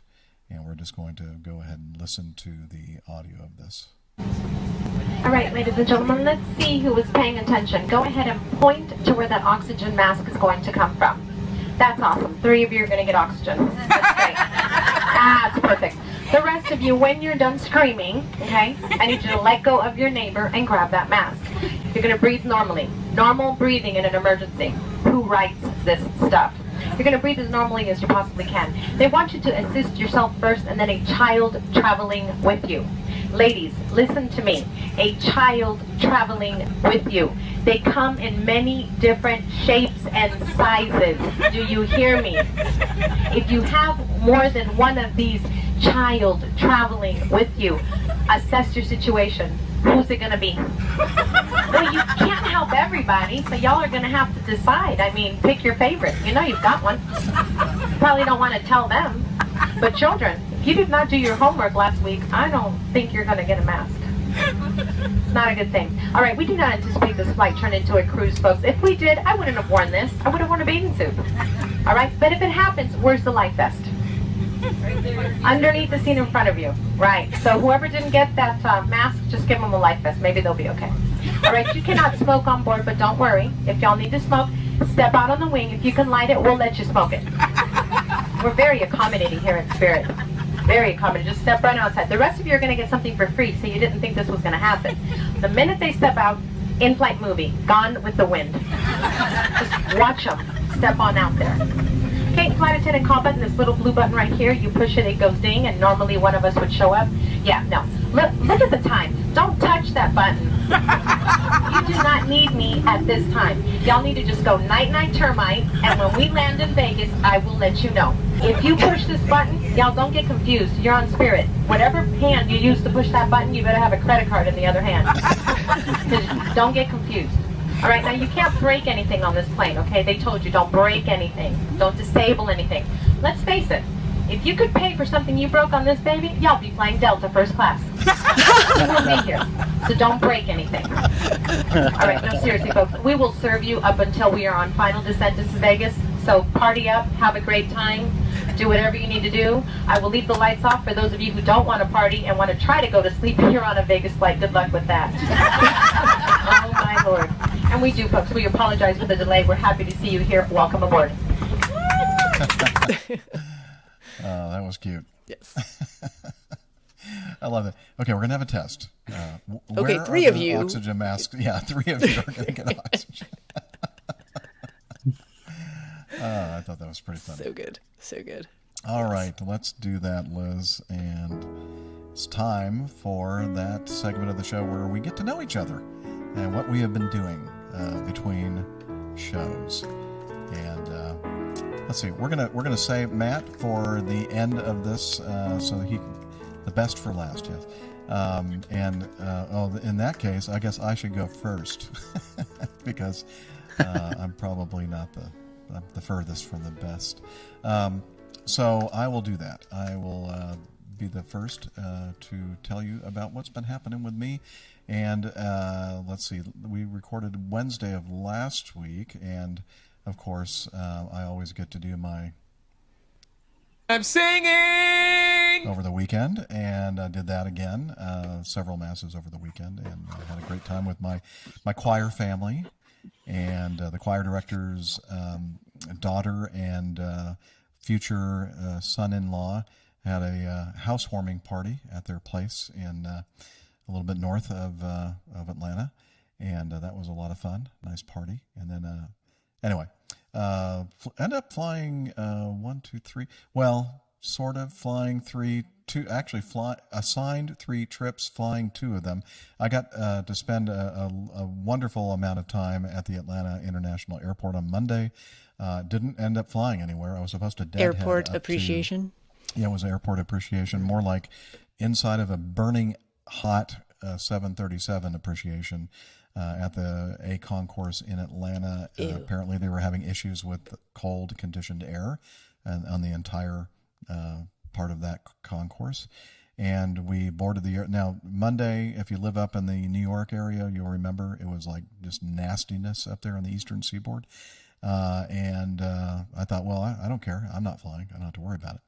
And so we boarded the aircraft, and as I said, it was very, very hot, and we sat there for a while. I'm looking at all my weather apps and everything else going, we're not going to go anywhere. And I'm looking at the National Airspace System, FAA site that's talking about ground delay programs, ground stops, and everything else. And I'm going, yep, we're going to hear a PA very, very shortly. And sure enough, Captain came on and said, yeah, I'm sorry, we're going to go ahead and deplane the aircraft. So we all got up because it was just burning up. Do you have the 90 degree? Do you have the 90 degree 86 rule? Is actually 86. what we kind of use. But and it had to be in the 90s. And we're just sitting there, just sweating, just not even doing any activity. Then he thought that we were going to actually get out of there, and so they boarded the aircraft again, and then we did the same thing over again, and then we deplaned And this went on for hours. And long story short, or, well, actually it's turning into a long story. The flight was canceled. And what I was supposed to go do was to go lay over up in Newark and then fly that first flight in the morning back to Atlanta. And I kept looking at the break that I was going to end up having and the rest period, and I'm thinking, well, that's not going to work. Oh, that's really not going to work now. And of course, every time we try to call crew tracking to kind of get some kind of a feel for what we're going to do here, in situations like this, you're on hold for like 45 minutes to an hour before anybody picks up, and then of course, you'll get the thing where it picks up, and then all of a sudden it hangs up. So it was one of those days. Ended up finally getting the flight canceled. We canceled the trip. I went home. I got compensated, though, for actually flying a 2-day trip, even though I didn't really fly a 2-day trip, but that's just the way our contract works. Again, I am in the wrong field. Yeah, you are. Next day, I ended up picking up another 2-day. This one went much better. It was an overnight to Lexington. And I got in kind of late, so I wasn't able to see Greg Peterson, one of our community members that lives up that way. And so no hitches there, and got back the next day. So one leg up, one leg back, nice and easy. And then I was thinking that was it for flying for this month. And then got a call, and they offered me just a quick late night flight to Jackson, Mississippi, and then just deadhead back the next day. And I went, oh, that has my name on it, I think. So I did that. So those are the trips that I flew this week. And tomorrow I'm going to be on a trip. I'm not flying the airplane. I'll be a passenger. And this is purely leisure travel for me. This is when I'm heading over to the UK and heading over toward the Casa Anderson, Nick and Jilly Anderson Manor in outside of London, and they're going to come and pick me up from the Heathrow Airport. Hopefully I'll make it. I'm going to go ahead and try to non-rev on our code share partner, Virgin Atlantic Airways, and hopefully that'll work and they'll have a seat for me. And so flying tomorrow night and then getting in about 8 o'clock or sometime around that time frame Sunday morning, and then we'll head over to the Andersons' place. And on Tuesday we have a meetup scheduled, and there we go. The Yanks are coming, UK meetup. This is actually the 4th of United States of America 4th of July celebration, Independence Day, in London. Yes, I'm crazy.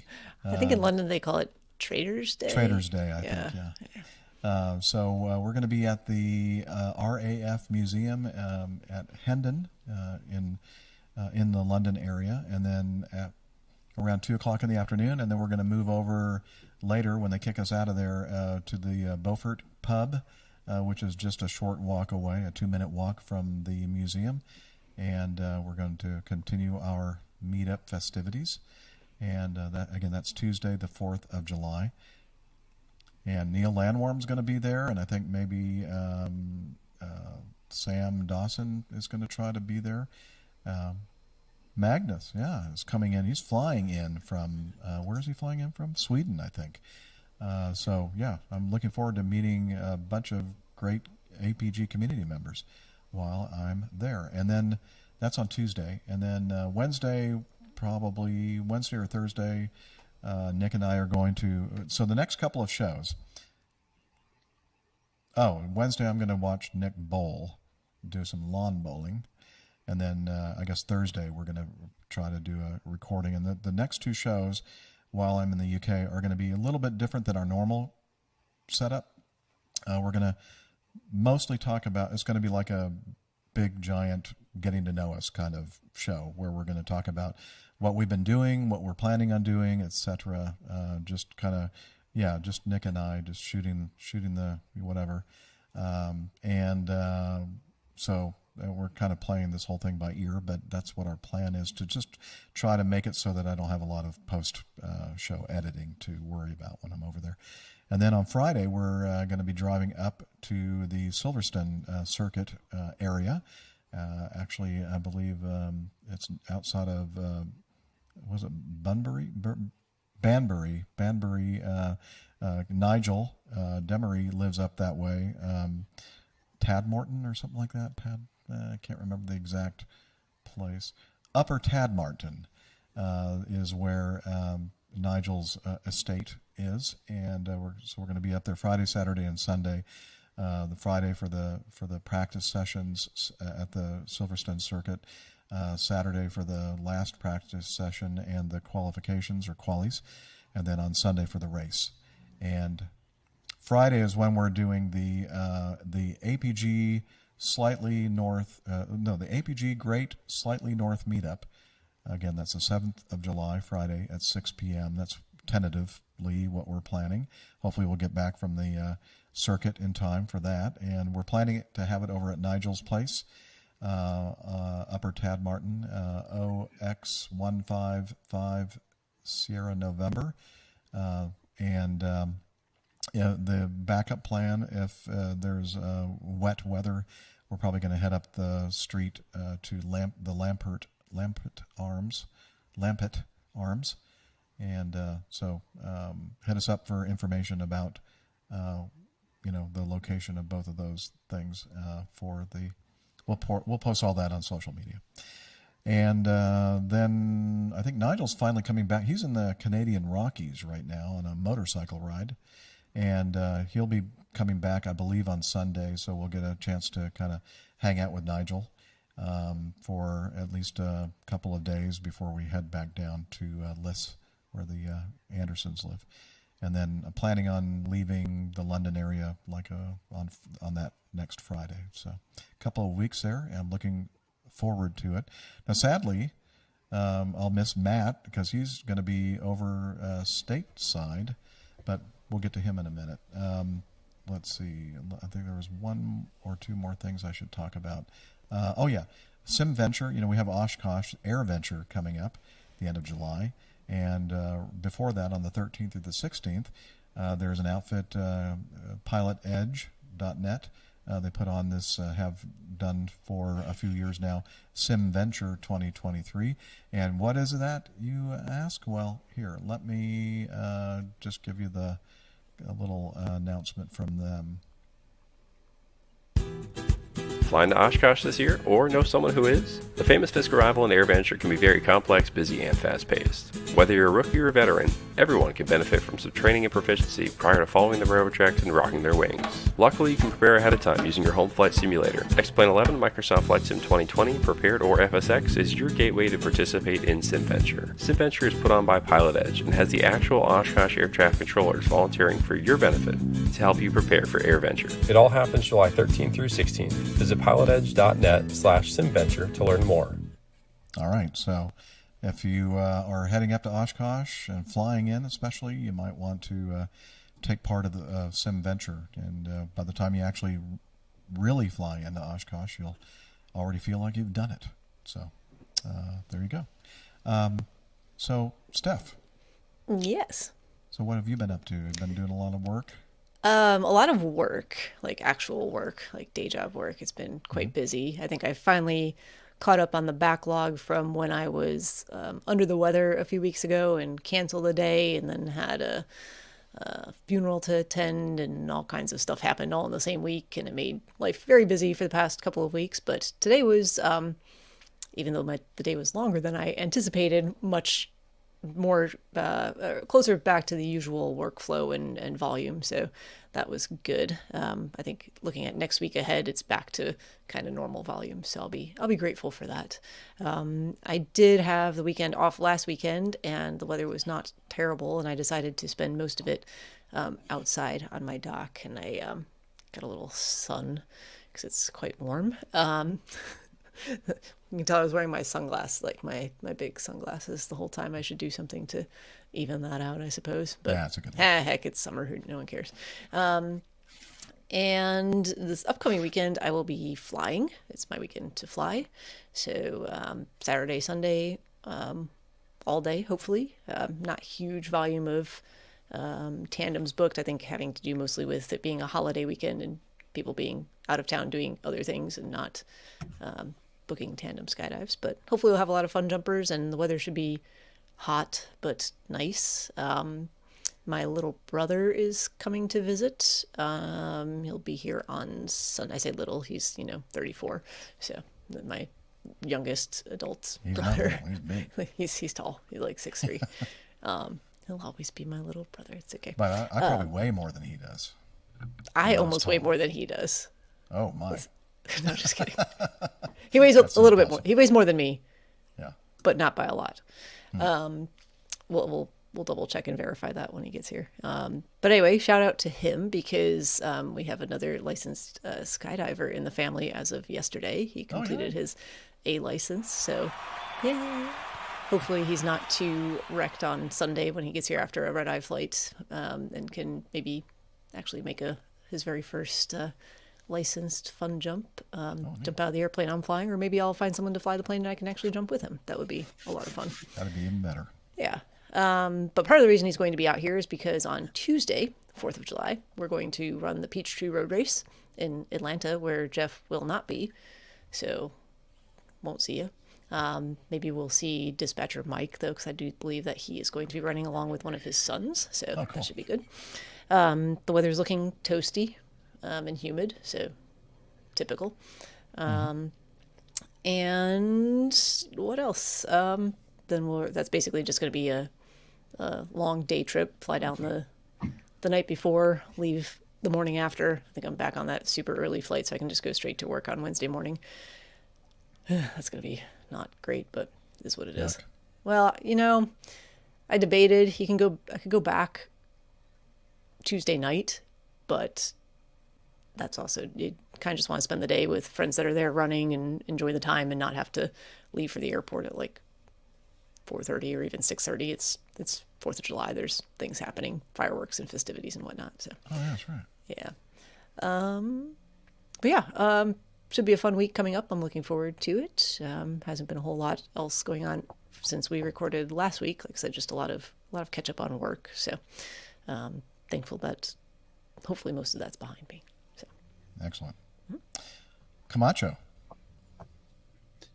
Yeah, I have not, unfortunately, not done very much in the realm of aviation. I actually spent most of the week when I wasn't working taking a sailing class to get associated with how to operate a sailboat now that my dad has a little sailboat. So, yep, I have a couple of pictures. We sailed a little 23-foot boat. We sailed little 14-foot like dinghy, little tiny sailboats, and then sailed a 30-foot boat. And so the first couple of pictures were the class sailing the 30-foot sailboat, and then so that's a Catalina 30 that we went out and sailed around, ripping along at like 5.5 knots, which felt like you were smoking through the lake.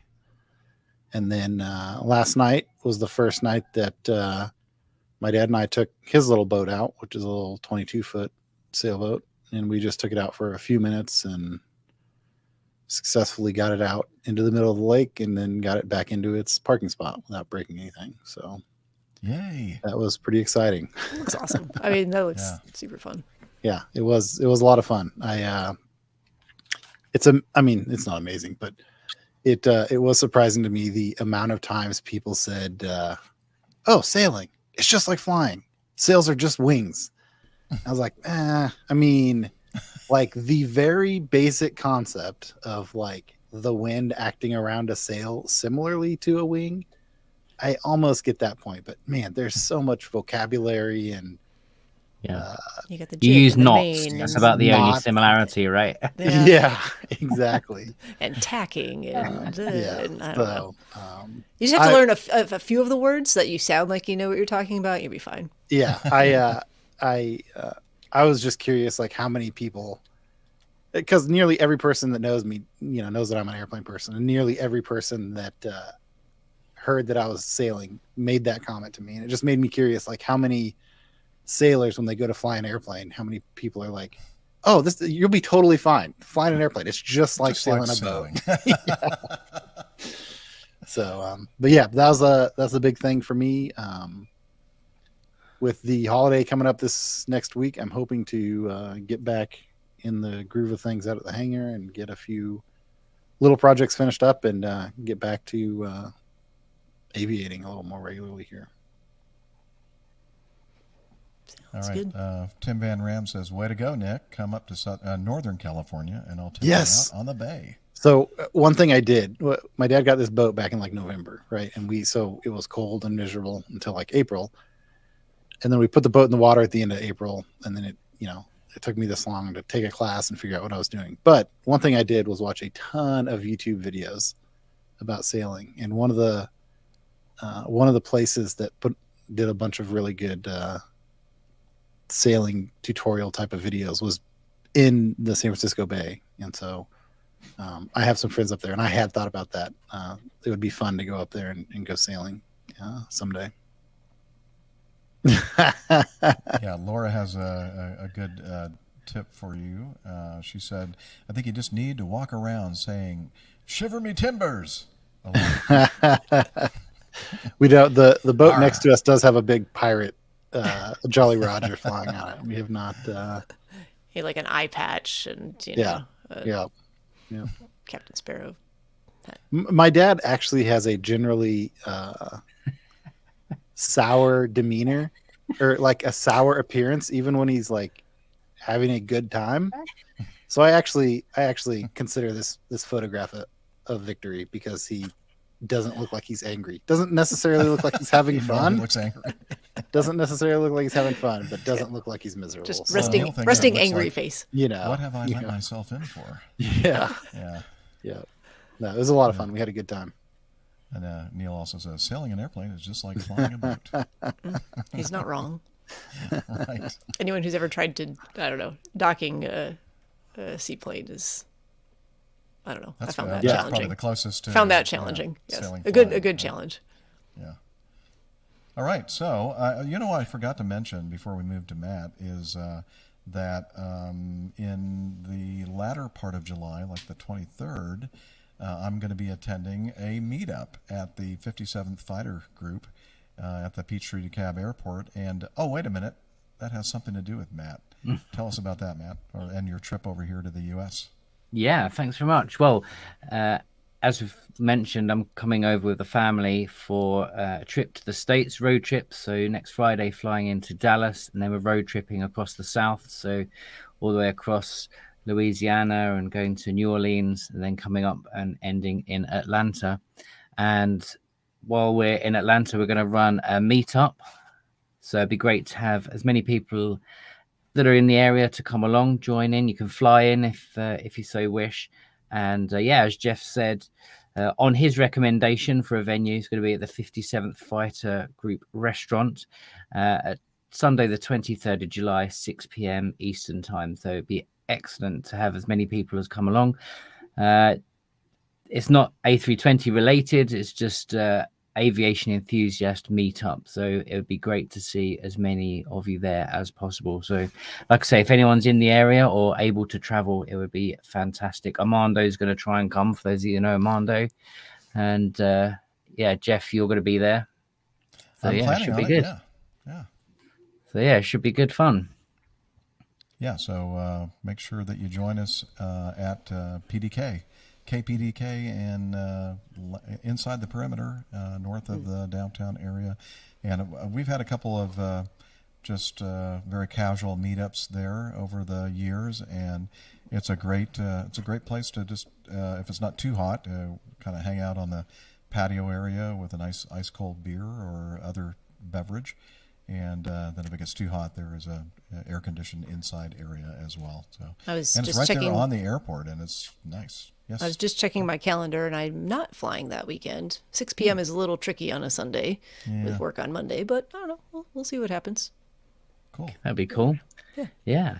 And I'll try, and I'm going to bring some goodies along, give away a few goodies and things. So it'd be great to see anybody there. Families are welcome as well. I have my my 9 and 10-year-old daughters with me. So it's a family affair. Bring anyone with you that you want to. That'd be good. So, Matt, for those who don't know or have heard of your absolutely fantastic podcast, the A320 podcast, I think the name of the podcast kind of does a pretty good job of describing what you all talk about there. But maybe you could give us a little bit more information about the podcast and the lounge, the A320 lounge, and a little bit more information about you. Sure, yeah. So as you say, the name's pretty self-explanatory. A320 podcast is dedicated to the A320 aircraft, either for people that fly it themselves or are training onto it, or people that just really like geeking out on deep technical stuff about aircraft. We've got 114 episodes, so we're nowhere near as many as you guys. But yeah, lots of different subjects, topics. We go into deep technical. We look at some accident investigations. We have some guests come on, talk about some interesting things. I went to the Airbus factory in the UK where we build the wings for the Airbus, had a tour there, and we did an interview with them. We also had Richard de Crepney on, which is one of my favorite episodes. Those of you who don't know him, he's the captain that had the A380 major incident in Singapore, where they lost, I think they hold the record for the most checklist items on an Airbus ever. I think it took them something like an hour just to go through all the checklists. That is fascinating. Well, right? He did, yes. He's written a couple of books, but just fascinating. That's not A320 related. That is just a fascinating episode. So if anyone listens just to one episode, I highly recommend you listen to that one because it was really good. He just naturally talks as the easiest interview ever. You say like 2 words, he'll talk for 20 minutes. So yeah, it was really, really good. About myself. So what I've been up to. Well, for a normal member of society, I've just reached middle age because I turned 40 yesterday. For a pilot, I'm probably well into the second half of my life. Welcome to your 40s. Yeah, thank you. Yeah. So I did that yesterday. That was all yesterday, celebrated with the family. Busy flying. So I did what I would call long haul. I did Tel Aviv last week, which is about 5 hours each way. We do that as a return trip. So it's a 13-hour day for us. So I could have got to Hong Kong if we'd just not stopped and we had bigger fuel tanks. Let's say the A320. So yeah, make it there. So yeah, pretty long day, but yeah, wow. So I've been doing a few cool trips. Yeah, so just generally keeping busy with that, and like I say, off on our vacation, as you call it, next Friday we're heading out. Yes, I will try and come to Hendon if I can. It's not that far from me, actually. It's about half an hour. So if I am off that day, so I'll try and come down and see you guys. Good to which see would be cool. Yeah. Excellent. Yeah. Okay, and I know it's getting late for you, Matt, and you're more than welcome to continue to be with us on the show. But again, it's after midnight now, I think, your time. It is, yeah, 10 past midnight. So anytime you want to go, feel free. You're doing me a favor, as I said earlier, getting me in sync, because I've got my 6th monthly simulator assessment tomorrow night, 10:30 p.m. till 2:30 a.m. Oh, so this is perfect. Very nice. Yeah. Yeah. So you're just getting me ready for it tomorrow. Okay, well, good. Jeff looked like he got a little bit of like vomit in his mouth when you mentioned those times. Can you imagine debriefing after the sim, trying to take in anything at 3:30 in the morning? I can't imagine ever. Sometimes I wake up at 4 o'clock in the morning. Yeah. Well, this is the irritating thing. We're allowed to bid. We can bid for what sort of duties we want, and I bid for permanent earlies. So I'm used to getting up at 3:30 in the morning, not going to bed at 3:30 in the morning. So yeah. Well, good luck. Yeah. Glad we can help. But thanks ever so much for having me on the show. And yeah, if we can have a few people join us at the meetup on the 23rd, it would be absolutely brilliant. It would be. Nigel, I talked about him earlier. It was all nice stuff for sure, right? Oh, yeah. 100% my recollection on that. He's with us now in the live audience, and I mentioned that he is in the Canadian Rockies. He's in BC right now, British Columbia, a beautiful province of Canada. And let's see. So I guess he's had a couple of messages here. He says he's in Liz is going to have to help on this one. I have no idea. Soyuz? Yeah. A Soyuz. Where it's quite warm, 35 Celsius. 35. That's 95 degrees, I think, isn't it? Yeah, something like that. It's pretty hot. Yeah, it's darn hot. Yeah, he said it's nice to be able to join APG on a Friday at a sensible time. Yeah, well, you just got to be in these time zones over here, this way. So for him, it's like 10 after 4, something like that. Yeah. He said he's going to have to go back and review the comments that I made about him. And unnecessary. Home. Yeah. I mean, 35 is 95 Fahrenheit. Yep. I nailed it. Ding. There's my bill. Beautiful. All right. Excellent. Well, good to see you, Nigel. Do I want to talk about... Well, I guess we could. Yeah, sure. Why not? We don't have the artiste with us on today's show, who came up with or comes up with 99.9% of our show's cover art. But we're going to talk about it anyway. I think that means we can just openly talk about how terrifying that guy looks. Yeah. He just reminds me of Boris. Yeah, I guess certain guy named Boris Johnson. Yeah, Boris. Yeah. I don't know. Yeah. Anyway, it's an interesting looking captain. We on this show we talked. We had an incident that occurred up at Madison, Wisconsin. Oh, I have to say, I don't know what was in my head, but I was thinking that how ironic that it was a Captain Mad in Mad. So I was thinking like Mad Madison, Wisconsin, but Mad, of course, is Madrid, and Madison is MSN, not MAD. So mea culpa for that error. I didn't reach the 50% accuracy, I'm afraid, on that. So I do apologize for that misstatement.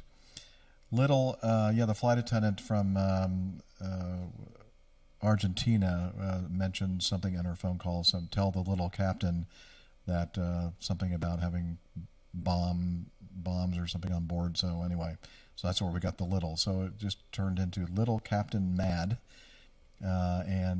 So out the windscreen, I guess that's kind of giving you the idea that it's not a major commercial airport, although it's more of a commercial airport than what we're seeing out the windscreen of this. I'm not sure what kind of airplane it is we're looking at here. It's a very, very broad, wide kind of a cockpit setup with instruments that don't make any sense to me at all. And on the navigation display is basically a VFR sectional chart.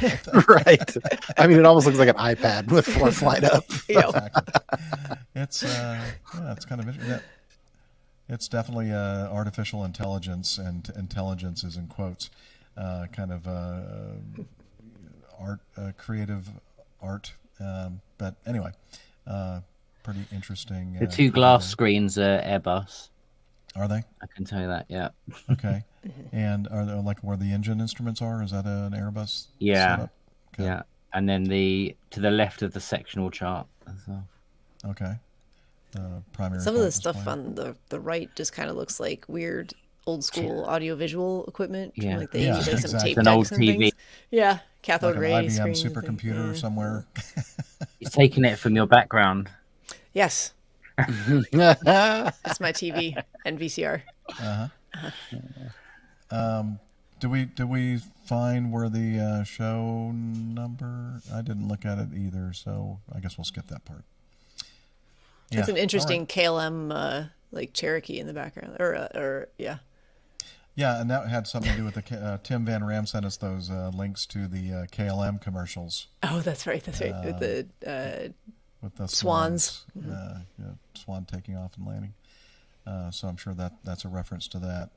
Anyway, as usual, very, very creative artwork by our APG artist in residence, Captain Nick, who is not with us today, but I will be seeing him soon.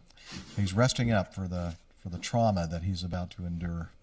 Laura said he's probably pre-drinking. Pre-drinking, yeah, he probably is. Let's be honest. If he was a smart man, that's what he should be doing. All right, Coffee Fund. Let's hit the button that says Coffee Fund. There we go. Jeff Smith, the jingle master. Johnny, how much more coffee? No thanks. Did the APG Java Jive for us? I love coffee. I love tea. I love the APG community. Coffee and tea and the Java and me. A cup, a cup, a cup, a cup, a cup. Oh, yeah. It's coffee time. Coffee Fund is what we call the ability and mechanics to support our show financially if you have the resources to do so. And just a very, very small fraction of folks who are part of our community participate, are part of our coffee bar club or coffee fund cadre. And we appreciate you so much. Thank you for taking the time to give us some value for whatever value you receive for listening to our show. Thank you very much. So, a couple different ways to do that. One is the Coffee Fund Classic method. And I believe we have somebody that was... Okay, here we go. Kevin Dryden gave us a nice donation. Thank you, Kevin. Use the Coffee Fund Classic method. And I believe in the other way to become part of our Coffee Fund is the Patreon. You can become a patron of the show via Patreon. And we don't have any new patrons this week. Unlike that Air Talk show, it seems like they have 20, 30 new patrons every darn episode. Good for them. Anyway, if you want to become part of our coffee bar club, coffee fund cadre, please head over to airlinepilotguy.com/coffee, and you can learn about how you can become part of it. And you'll be glad you did, and we will too.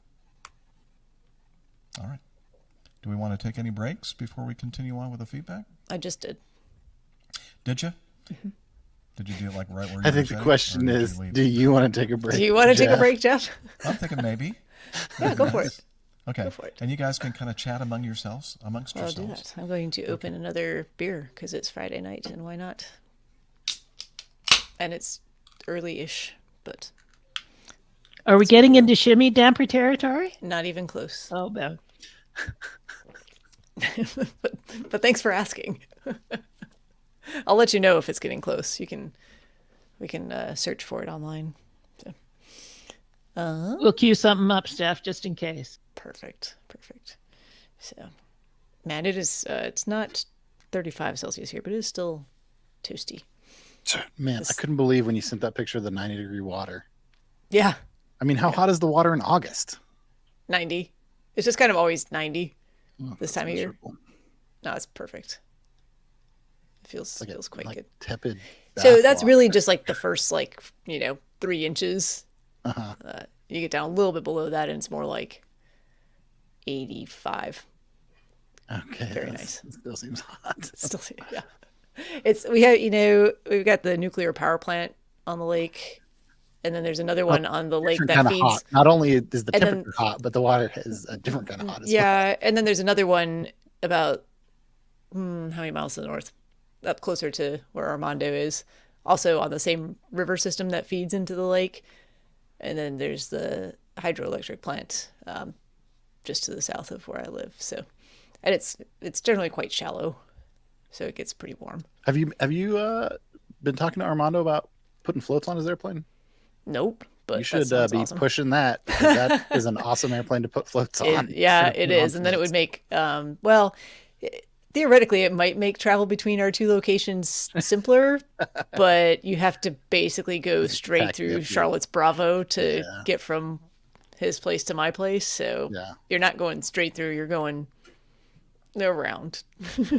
Yeah. So, oh, well. Yeah, I wouldn't drink the water maybe, but it's fine. It's fine for swimming in. I try not to dunk my head in it too much, but usually people don't. Usually people don't die from. Like what sort of swimming methods are you using if you're? Oh no, I'm using a float that I recline in that has a cup holder for my beverage. Okay, so not literal swimming. Like it's floating. Yeah. And I have these great floats where it's like just the right amount of like water coverage, so that you don't feel like you're burning from the sun, but you're also, ooh, nice, a two-hearted. Jeff is showing us his beverage. Yes. And your IPA shirt. My wonderful heart. I have my male pilot's shirt on today. Doesn't want to stay like. Oh, let's see. Male pilot. Okay, touche. It's my nod to journalists who always have to comment whenever it's specifically a female pilot. Yeah, but never male pilot. I don't know. It's just silly. That's part of our stereotypical. Yeah. I'm issues. not I don't read too much into it, folks. Like, I just think it's funny. I do too. I used to. Yeah, I probably don't want to talk about that. It's like controversial. Oh, I'm reading into it. You should actually. Yeah. Oh, sorry, Brad. Well, he wanted me to have a picture of the shirt for me to display when I was gone. I don't know how to do that. What did you put up? Okay, she's trying to find it. Actually, I guess I could take a picture of me wearing the shirt and then put that in the slides. Oh, standby bio break in progress. A nice little scrolling banner at the bottom there. Oh, by the way, we're gonna try and experiment when we get back to our regularly scheduled programming halfway through July. And you have a new setup, a new audio setup? No, well, sort of. But it's going to be new for you guys. Oh. So I thought it would be great for everybody on the panel, on the panel, to hear all the things that I'm hearing from Liz while we're doing the show, so that so we're kind of all in the same loop, like what's going on with stuff. Okay. And then so you don't have to sit there and wonder, is Jeff having a stroke or is he listening to Liz? Yeah, Liz says you have to be honest. If it's too distracting for you all, then we can. I think at this point we're all we've kind of mastered multitasking. Yeah. And podcasting. I think so. The hardest part of it will be remembering to mute your stream if you need to talk. Mute StreamYard and unmute Skype, and then remute Skype, and then unmute. It's like when I meant to switch frequencies, and mistakes will be made there. Oh yeah, sure. And it'll be part of the fun, actually. Because I never talk on the wrong frequency in the airplane. That never happens. But I was telling Liz that probably 90% or more of the time it'll be just me talking and not or her actually talking to us, right? And that not very little of us talking back to her, because we don't want to talk back. I don't want to talk back to Liz. That's like rude. Mm-hmm. You don't want to do that. Don't want to do that. Uh-oh. What could happen? Uh-oh. Yeah, she could take you out. But of course, to be fair, all of us can do that, except for poor Matt. Matt can't do it because he doesn't have the super privileges. He's just a guest, so he doesn't have very much control here. Okay. Matt, the one thing you can do is the big red button in the upper right. Yeah, you can edit for everybody. Probably still works for you. It's like the self-destruct. Please don't touch that button. It's the button that no pilot should ever push. Exactly. It just causes a lot more work for me. All right. Thank you, Laura. She said a very nice beer choice from a great brewery. Yep, Bell's up in Michigan, right? What part of Michigan is this from? Kalamazoo. No. Puerto Rico, do not litter. Okay. Is it from, also from... Comstock. Comstock. Where's Comstock? Yeah, I knew that. I knew that, actually. I've never heard of Comstock. Laura, where's that? She's going to hold up her hand to show you where it is on the state. Oh, okay, yeah, on the Met. Main Man Mike is making a good point. Hey, if the PTUK guys can do it with a producer, then you guys can do it. Matt and I have already experienced that with PTUK, and I think you have too, Jeff. Yes, I have as well. I have. Right outside of Kalamazoo. All right. Very good. So I was close on Kalamazoo. My instinct was to say Kalamazoo, and then I remembered it was not exactly Kalamazoo. That's over on the western part of the Met, right? I actually don't know. Yeah, I think so. I think that's where Kalamazoo is. Yeah. Okay, Liz, let's get on with the show, okay? Okay. Come on, Liz. We're waiting for you. Yeah, we're gonna quit the gabbing. Okay. All right. So we just had a nice little break, or I did at least, and we are going to go ahead and do this episode's plain tale before we move on to the feedback portion of our show. And even though the old pilot is the old pilot is not with us on our show today, he has left us this very creative work, and the title of which is The Wood Duck. Take it away, old pilot. Part 1. The Old Pilot's Plain Tales, The Wood Duck, Part 1.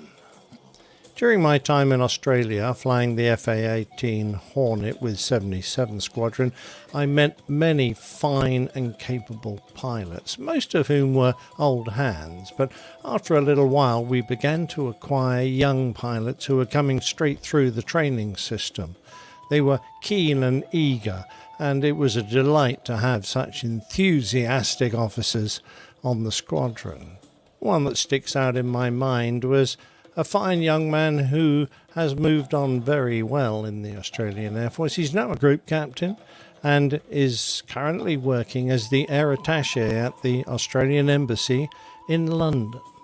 His name on the squadron, his nickname was Woody, but more formally Wood Duck, and he kindly invited me up to London to join him for an ale or two at a local pub near the embassy, where we caught up on our time together on 77 Squadron and how his career progressed. I hope you enjoy his story. Woody, first of all, tell me what you're doing here in the United Kingdom. Hey Nick, I'm the Royal Australian Air Force Air Advisor, or officially Air and Space Advisor. So basically I'm the Chief of Air Force representative in the UK for the Royal Australian Air Force. That sounds a very highfalutin job. And how many stripes on your shoulders nowadays? 4 stripes these days, so good 4 thick man, ones. Good man. Now, take us back to when we first met on the 77 Squadron, which would have been back in 1989. Yeah. Was it? Oh, okay. Yeah, so I came off Hornet conversion December 88 and joined 77 in January 89, and you were the exchange officer there from the RAF. Yeah, I know. Wasn't it fantastic? So you'd done your basic training and your advanced jet training and weapons course, and that was it. And then you were straight on the Hornets. Yeah, I still remember I basically graduated the day I turned 21. It was my last ride on OCU up in Townsville. I spent my 21st birthday lying around the pool in Townsville, having finished my last ride. So that was a pretty good birthday present. And then turned up at 77 in January, and there's a brand new Hornet with my name painted on the side as a pilot officer. And there was not a better feeling. Yep, I certainly did. Unbelievable. That's fantastic. And if you want to fast forward to 2019, which we'll get to, I guess, when I was CO of OCU, I was still flying that jet. That jet was on squadron. Wow, isn't that nice? So they still have that jet. It was on the OCU, and did you get your name put back on it? Not on that particular jet, no. Oh, what a shame. What a shame. Hey, look, we're just going to sit and chat, but, I mean, I have lots of amazing memories from Australia, but, you know, it would be interesting to hear it from someone else's perspective. So what do you remember about that time on 77? Obviously getting to a frontline fast jet squadron as a 21-year-old was just my dream come true. I've been fortunate enough to actually realise that dream, whereas a lot of people obviously don't. And actually get on the squadron, and 77 was just an absolutely fantastic squadron. There wasn't one person on there that we didn't get along and didn't have a great time with. So apart from flying at that time about the best jet in the world, we had about the best team in the world, I reckon, as well. And we just had great fun. I remember we went to New Zealand in March of 89, so it was the first time we took Hornets across New Zealand. Yep. And we spent 3 weeks over there, so to be able to do that and mix it up with the then New Zealand Kiwi A4 force, when they still had them, was fabulous. Yeah, it was a sad day when I heard that they'd had their fast jets taken away from them. Yeah, not as sad as the Kiwis who are on the squadron felt. Oh, yeah. I still know keep in touch with a few of those guys, and they were there and then at the time when that happened, and yeah, would have been very sad. Yeah, sure. I remember when I returned to the UK. You remember Gavin Howes? I do, yeah. Yeah, he had actually been posted to the UK, and I pitched up with standard boxes, and he came knocking on the door, thinking I was an Australian. Little did he realise. Got any amazing memories or old stories from those days?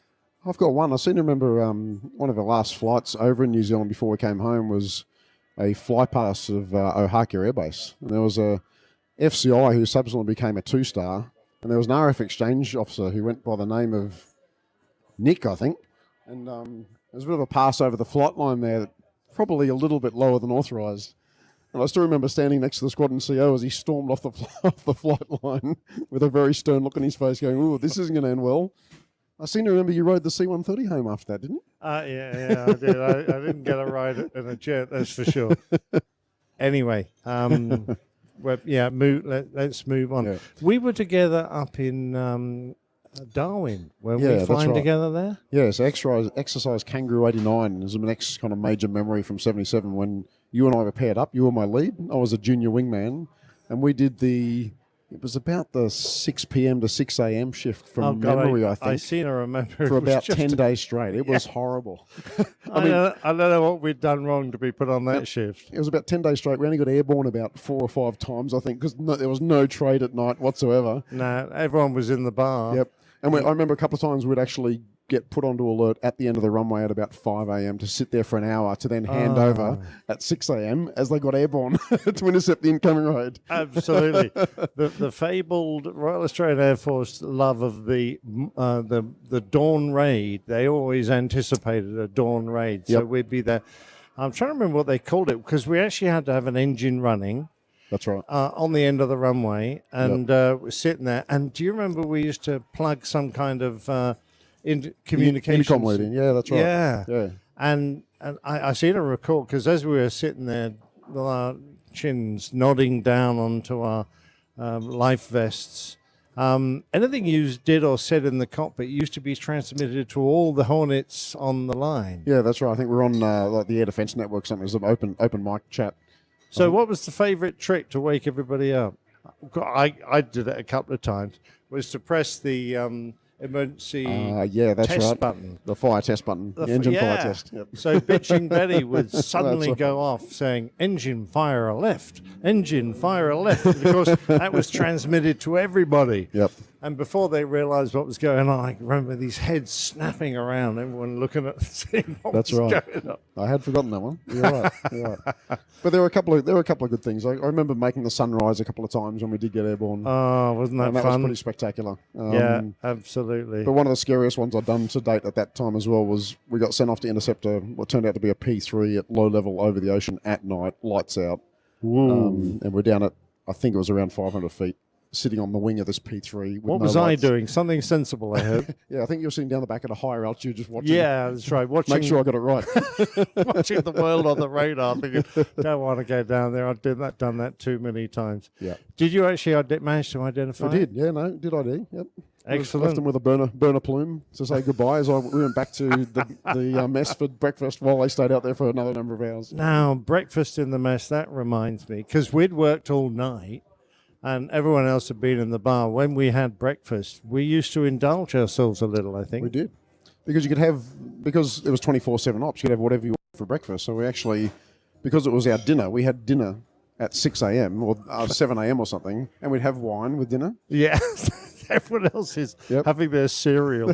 And we're having a steak and a bottle of wine. That's yes, right. Yep. Absolutely. And then trying to sleep through the day, that was a nightmare. Yeah, it was fun. It's the first time to use sleeping drugs. Thankfully, they helped. Yeah, temazepam. Temazepam, that's right. Yeah, and they only told me afterwards that it's vaguely addictive. So that's right. I still haven't got rid of the habit, but there you go. No, they were great times, really good times. Absolutely. Now, did you come, I'm sure you did, to Malaysia with us? We did, yeah. So at the end of that year, which I believe was your final Malaysian deployment. It was my last time, yeah. And so, that was my first deployment to Malaysia. Brilliant. And that was superb as well. So we spent 6 weeks up there. Yes, we did, indeed. Which was a long haul at that time, because we used to rotate 2 Hornet squadrons through there for 6 weeks at a time, plus an F-111 squadron for 4 weeks at a time, every year at that time. It was a great holiday, I thought. It was. Yeah. Going out every evening into the local, eateries. Yep. They were sort of roadside shacks. That's right. Most of them. Yep. Some of the hottest Chinese food I've ever had. I know. It was great stuff. Don't eat the orange chilies. Yeah, do you remember the beer girls that used to come around? Yep, Because you get the food from all the stalls and sit there. That's right. And then there'd be the Carlsberg girl and the Guinness girl. Yep. Why on earth the Malaysians thought that Guinness was going to be something that everyone would want to drink, I do not know.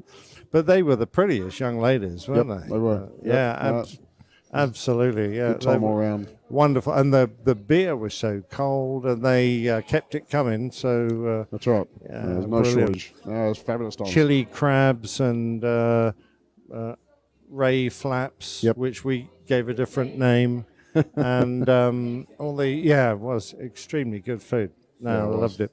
No, they were great times. So now I eventually moved back to the UK. What did you carry on and do? Yeah, so I stayed on 77 Squadron for 3.5 years. Wow. And then got chosen to go and do our fighter weapons course, our F Fighter Combat Instructor course, FCI course. Now, which is your that is a QI. real feather in your cap to get that course, isn't it? Yeah, it was something I really wanted to do, and there were 2 of us chosen off Squadron to go. So Wildman and myself, and so there were 6 of us on course. So that was 6 months of the hardest work of my life at our OCU going through that. Yeah, they don't hold back, do they? And No. you get given some pretty mammoth jobs to do and plan and execute. Yeah. As well as all the technical knowledge you have to acquire. That's right, yeah. And I still remember it was back in the days when the US hadn't given us full access to all the information about the Hornet as well. So kind of doing a bit of it with half an arm tied behind your back as well. I do remember that. I remember opening the manuals. Copied out pages. Yeah, and you'd have the front page, which would have the title of the section you're going to look in, and then it would just be blank paper. Yep. And literally photocopied or blanked out certain paragraphs in the books. But thankfully that went away later on. But it was a fair bit later on. Well, yeah, I guess they had to learn to trust you. Yeah, that's You're right. a devious bunch, you That's Australians. exactly right. That's right. So from the FCI course, you would have got a plum posting, I would have thought. Well, I actually ended up staying at OCU instructing for 3 years. So I was dead keen to get back to 77 as the FCI, because I actually didn't have an FCI at the time. But we were short of instructors at OCU as well. So whilst they were trying to get me out, I couldn't leave OCU either. So I managed to get away with 77 on some exercises a few times while I was at OCU. You still have some mates there, then? Yeah. So I went and helped them out, which was good. And that was fabulous. Learning to instruct was a great job as well. Really enjoyed my instructional time. Good. And, the people I've instructed of, having been around for a while now, one of them is now the Chief of our Air Force, for example. Excellent. Oh, well, presumably he can do you a favour or two. Perhaps that's why you're here in London. We'll come on to that. We'll come on to that. So you worked on the OCU, and then what happened? Well, what happened is a job opportunity outside of Air Force, which I never knew anything about, came up, and that was then British Aerospace, now BAE Systems, doing contracts instructing in Saudi Arabia. So, fantastic! I actually left Air Force and went to Riyadh in Saudi Arabia via the UK for training on the PC-9 at that stage. Okay. But in Saudi, I ended up actually flying the Mark 65 Strike Master, which was quite you have to tell everyone what the New Zealanders called the Strike Master. Yeah, they called it the Blunty. Yeah, look at it, it's just this big blunt. We have to sword remember bottom. that this was basically the same jet trainer that I flew as a student when I first joined the Air Force back in 1974. So they'd tarted it up a bit, I expect. Yeah, it's fairly powerful. I mean, it's the most powerful version of the Strike Master. So it had about double the power of the original JPs. But of course, we fixed that by putting it in at an airfield 2,000-foot elevation in 45-degree heat, and then put underwing tanks on it as well. Oh, good Lord. So doing formation takeoffs, even on a 10,000-foot runway where you're rotating at about 8,000 feet, was quite eye-opening. My Lord. Oh, hell. No, that sounds dreadful. No, thank you very much. I do remember a story of a frontline, and he was a Jaguar pilot, not used to high levels of thrust. The Jaguar pilot is notoriously underpowered. Did his first flight on a JP3, And he aborted the takeoff because he thought there was something wrong with the engine. It was called engineering design. Yes, it was indeed, that little old Viper. Anyway, so it must have been fun flying out there. It was interesting flying. Very, very different culturally, obviously, working in Saudi Arabia. Yeah, it would have been. So we had basically about 14 to 16 contract instructors on each squadron, but with Saudi Air Force Command over the top. Mm-hmm. And fortunately for me, from my perspective, I was actually doing basic navigator training rather than pilot training. So I got to fly the whole excellent. time. Yeah, you were doing all the polling. Yeah, that's right. And making these guys a bit sick? Some would get sick. The most interesting thing was normally the basic navigators are ones who'd failed their initial screening going through pilot training, and the majority of them would fail because they can't speak English. And then we had to turn them into navigators whose primary requirement was to talk to the pilot in English. So that was a challenge in itself. It was really interesting. I mean, some incredible landscapes around Saudi Arabia to fly around in. A lot of low flying? Yeah, a lot of low flying. Yeah. I mean, around Riyadh was relatively flat. Many thanks, Woody, and we'll join him again next time for the conclusion of the story of his life in the air.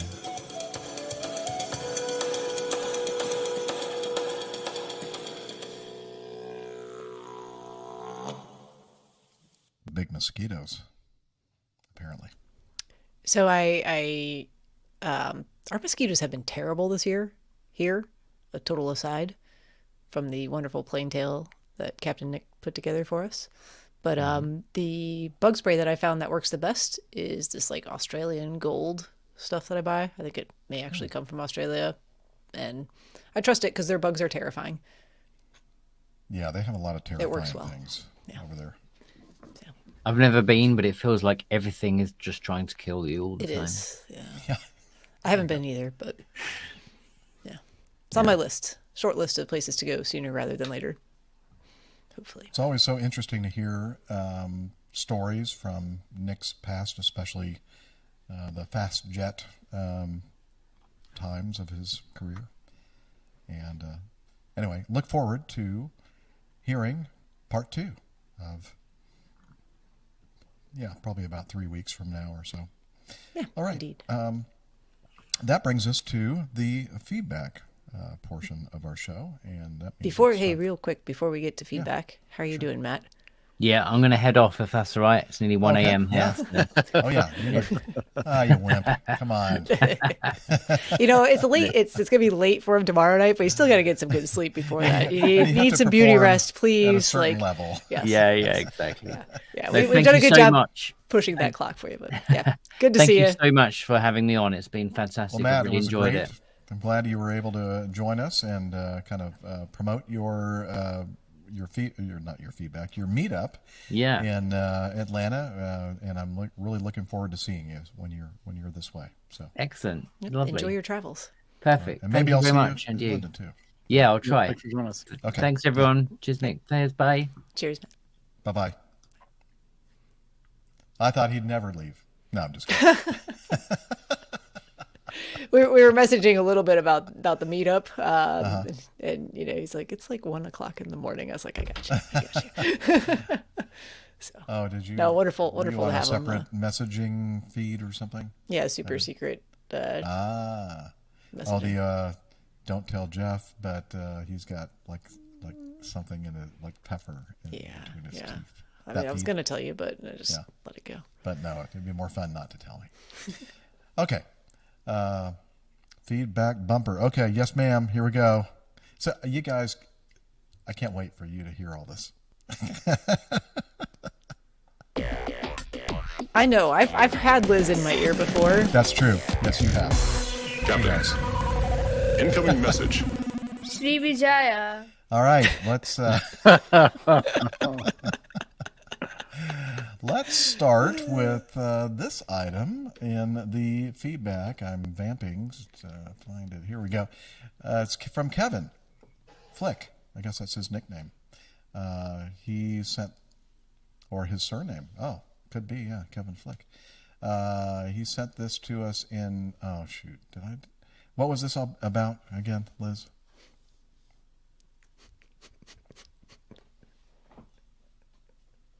Oh, yeah. Okay, gotcha. Okay. A professional podcaster would have already set up this during the plane tail. You would have set it up and you would have made some little like notes, like reminders. No, yeah, that's me. I make notes all the time. Okay, Liz. Just like dagger in the heart. Okay, here we go. Yeah, I really will miss you. Mm-hmm. Okay, here we go. Open and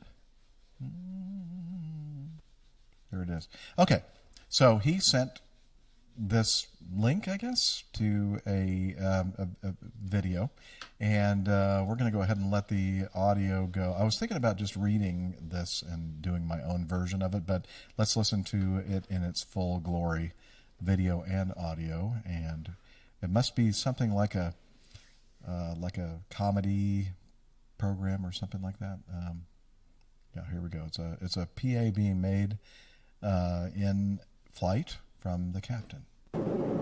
Ladies and gentlemen, this is your captain speaking. We're currently cruising at 30,000 feet, and I'll be turning off the seatbelt sign soon so you can move freely about the cabin. Estimated time of arrival in Perth is 8:30 a.m. I would also like to add that while we are in the air, I own you. I am in control, and your lives are in my hands. From this point on, you are to refer to me only as the Lord of the Skies. Yes, that means you. The cabin crew will soon be passing around a hat, and if you want to get to Perth in one piece, I strongly suggest you make a donation. I also demand that a blonde woman with big norks be chosen and sent to the cockpit as a show of good faith on your part. In the meantime, we hope you have a pleasant flight, and just remember, I own you. That's one of my standard PAs that I make on cruise. Retirement PA. Didn't know you were working the blondes like that, Jeff. You always got to work the blondes, man. Always got to work the blondes. Yeah, no. Yeah, Kevin, I'm not sure if we should thank you or not. But I laughed. Yeah, there you go. So, we have another video. Yeah, well, I wish I'd known that. Is it this one? Yeah. This one's pretty good. You don't really need the video, I don't think, right? Like just the audio. Okay. Well, then let me just play the audio.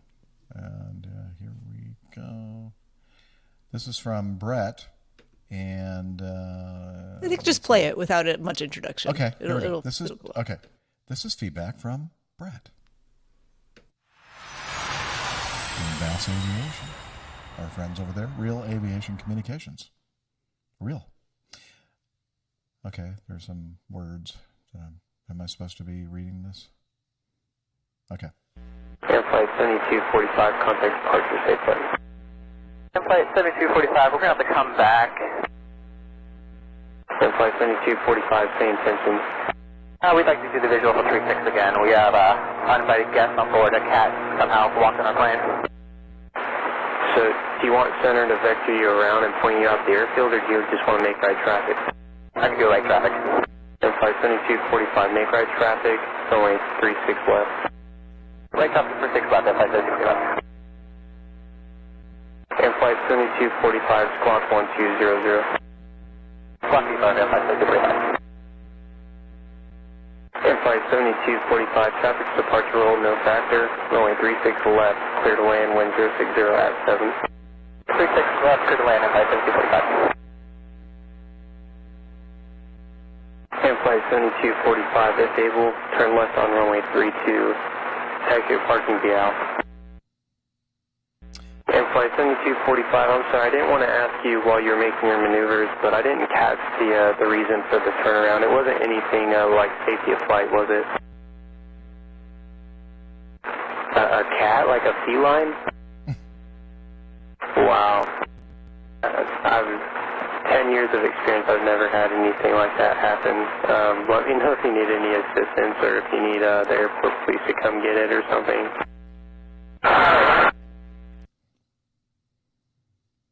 Yeah, he's going to need a vaccination or something for cat scratch fever. So Brett says, an interested or interesting stowaway on this flight. Glad it didn't get caught up in the rudder pedals or turn off any breakers. I know. Okay. My wife wondered maybe it was trying to get to Kathmandu. At least it was not a snake. But cat claws and legs would be painful for sure. Who's doing that? Who's highlighting all this stuff on? It has to be Liz. Oh no, it was me. I didn't know you guys all see that. Yeah, we can see that. Oh, okay. I'll stop. That was an earlier news thing. Yeah, was like distracting me. I am highlighting it as you're reading it. Yeah, we can all see what is going on? We're all on the same login. All right, so it just looks like. I was just gonna say. I'm glad Nick wasn't around here for this one because navigating yourself all the way back to the runway without any ATC assistance, walking VFR. I mean, what kind of rodeo is this? What do you mean by that? A bunch of cowboys out here. Yeah. Oh, I don't have the gunshot one on my. Oh well. Okay. Well, that was interesting. Thank you, Brett Fry, near Toledo. No video. Okay. Excellent.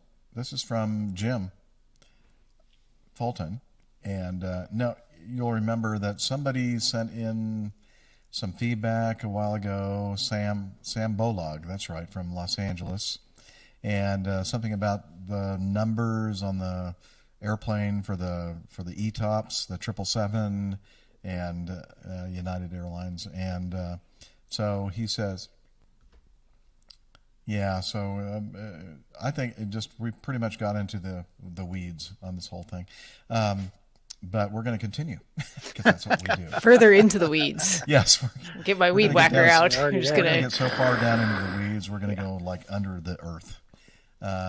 So Jim says, as an enthusiast, I've long been intrigued by UAL's fleet numbering.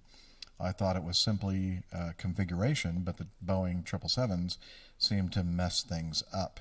I used the source planespotters.net, which is amateur, so it may not be 100% up to date.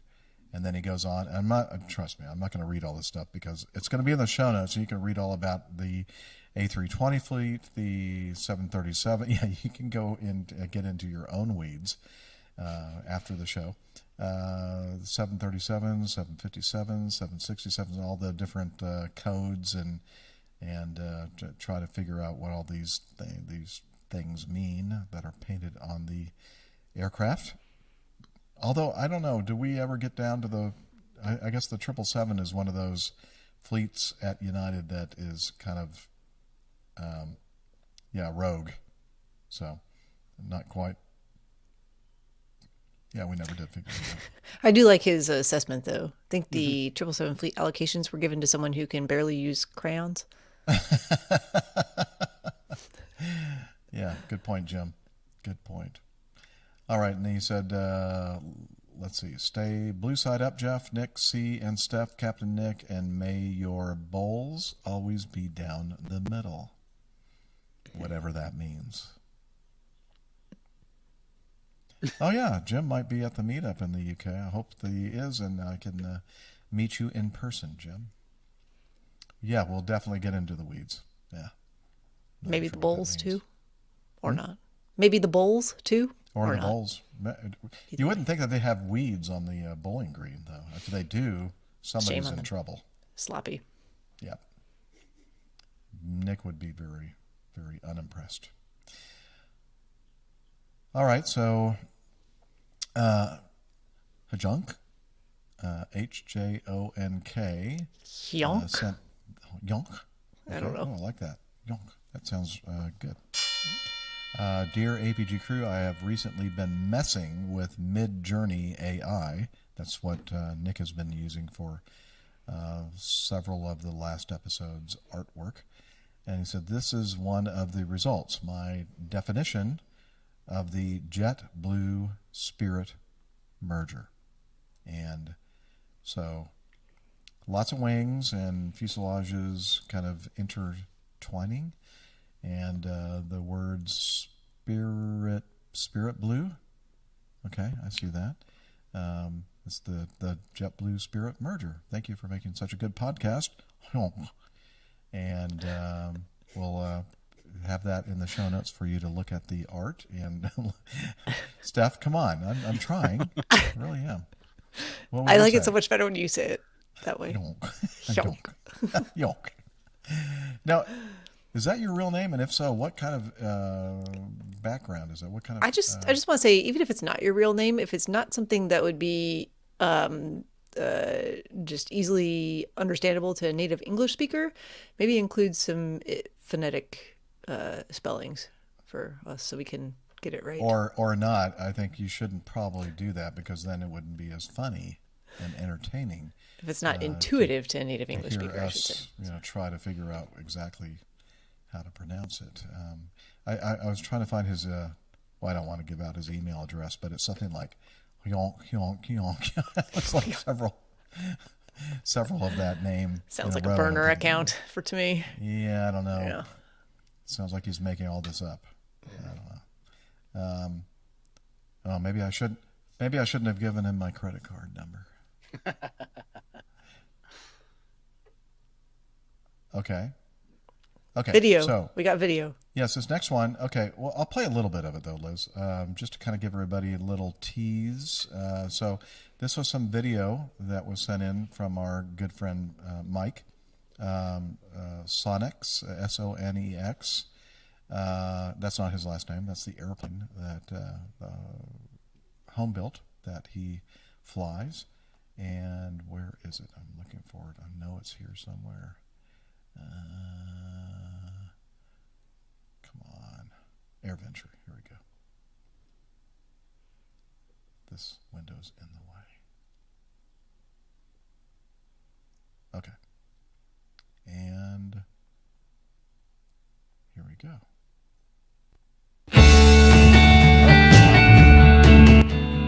Sorry about that.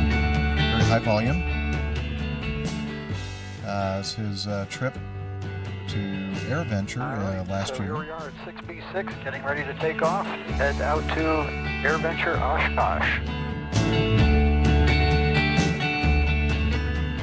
Beautiful Sonics. There's a map showing his route of flight.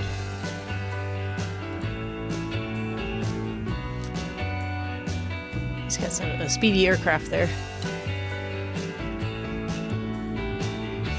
So that good old low and slow stuff. Yeah. Nice picture of them.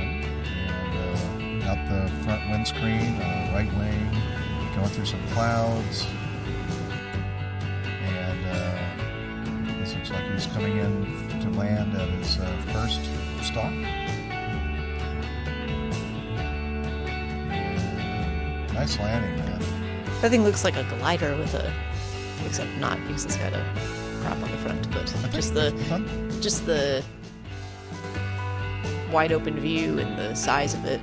Yeah, beautiful view from this windscreen. Density altitude 3,000. So okay, we're gonna stop the playback right now, but it's like a 25-minute long video that he produced. It's very nice, and if I'm not mistaken, I believe Sonex, Sonex, is made in Oshkosh, isn't it? Yep. Yeah. Okay. So I guess every time he goes to AirVenture, the airplane is going home. Mm-hmm. That's kind of cool. Homing pigeon, yes. Neat airplane. Yeah. So this is Mike Smith, and finally got hey Mike, you know what? AirVenture is like in just a few weeks, and you're just now posting your 2022 video. Better late than never. Yeah. Okay, Liz. She goes, that's rich coming from you, Jeff. Yeah, this is definitely why we all need to be listening to the commentary.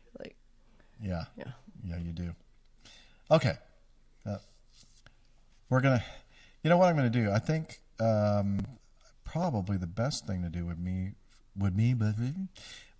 be for me to upload that to our private APG YouTube channel, like unlisted, and then I can have a link to that, and people can go to the show notes and watch that, if that's all right with you, Mike. Let's just past 2.5 hours. Wow. Time flies when you're not having fun. Let's see. Richard. No, I'm having fun. I'm just kidding. This next piece of feedback from Richard Nash, how I got here. Okay. Hello to all the APG. I have been listening to APG since around 2016, I think. It's all been one big blur, really.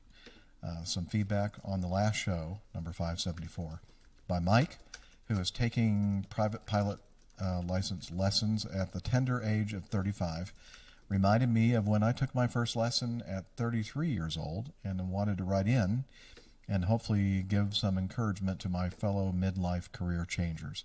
It's been a while since you had any How I Got Here segments, and they always filled me with encouragement when I heard them. I was always interested in aviation from a very young age, having pictures of planes on my bedroom wall. Yeah, I think we all did, didn't we? I know I did. Let's see. I started working at my local airport as a ground handler at the start of 2002. I remember my first job after 2 weeks of classroom learning was to set the chocks on the wheels of an incoming Boeing 757. My knees were shaking as this massive, noisy aircraft came towards me. What a thrill it was. I got myself trained on all aspects of the job, from loading baggage to driving the passenger buses to towing and pushing back aircraft and de-icing.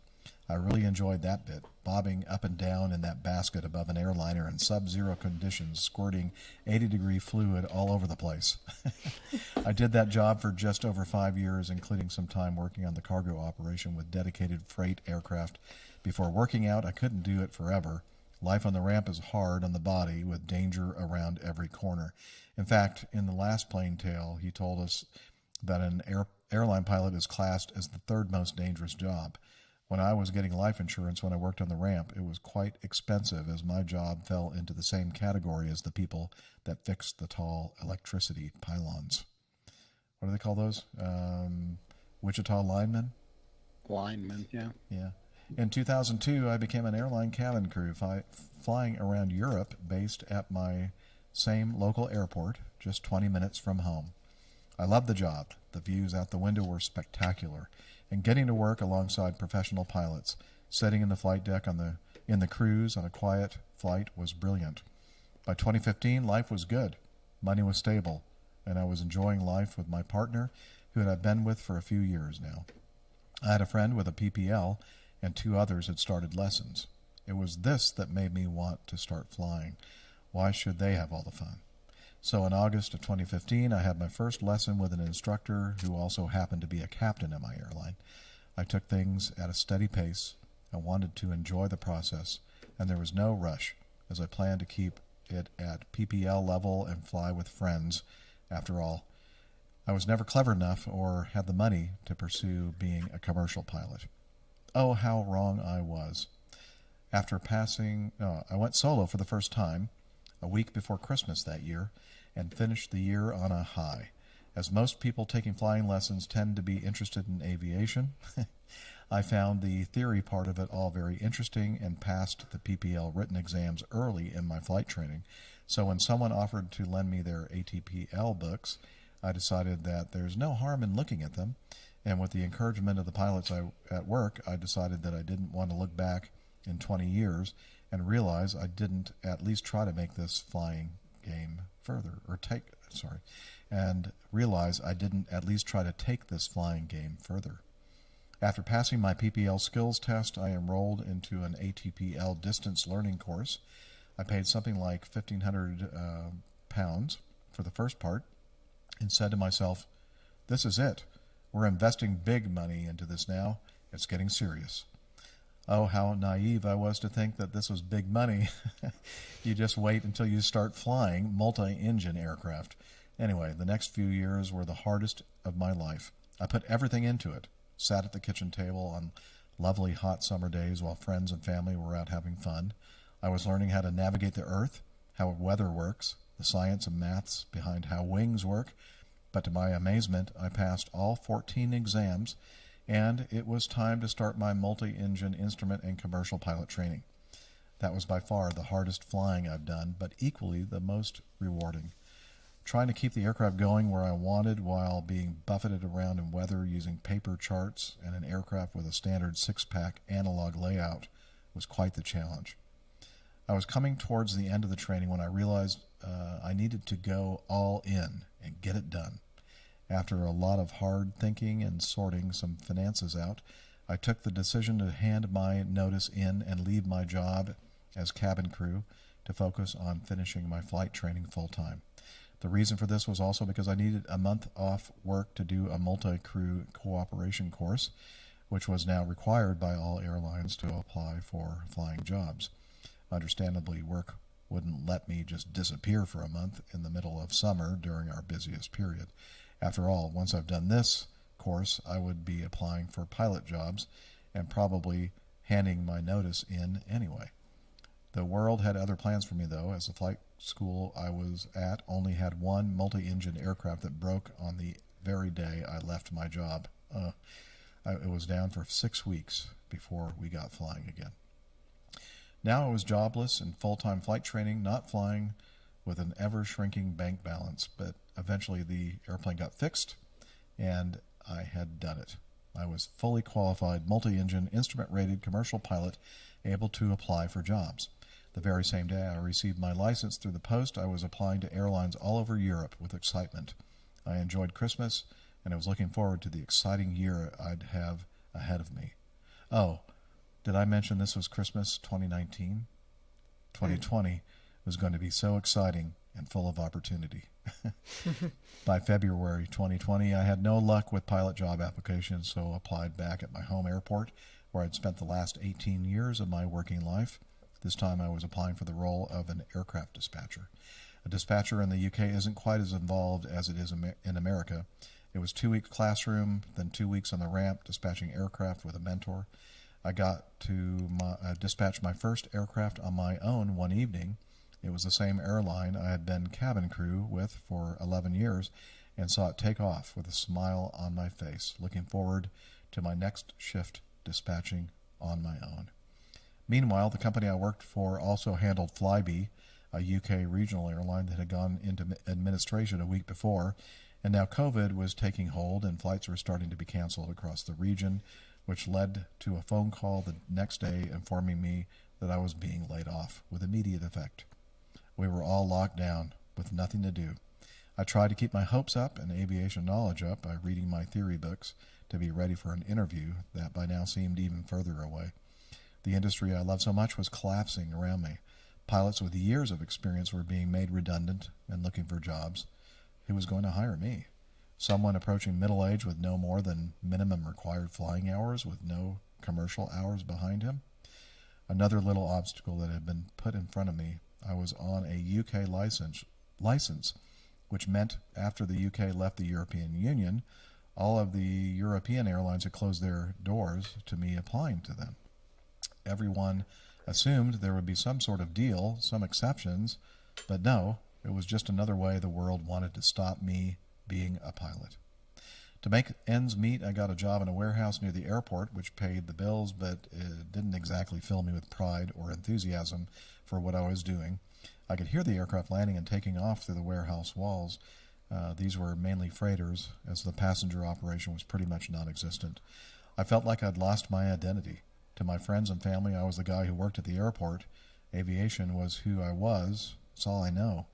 By chance, a friend who I'd worked with back in the early 2000s on the ramp was now working as a supervisor at the other end of the airport with DHL and was recruiting. I gave him a call, and within a month or so, I was back on the ramp, back at my airport, working with aircraft. I wasn't flying them, but at least I was back in the industry. I did that for a year, and as the world of passenger aviation started to return to pre-COVID levels, I had the email I had been waiting for, a chance to go through the assessment and interview process for none other than my airline I'd been cabin crew with.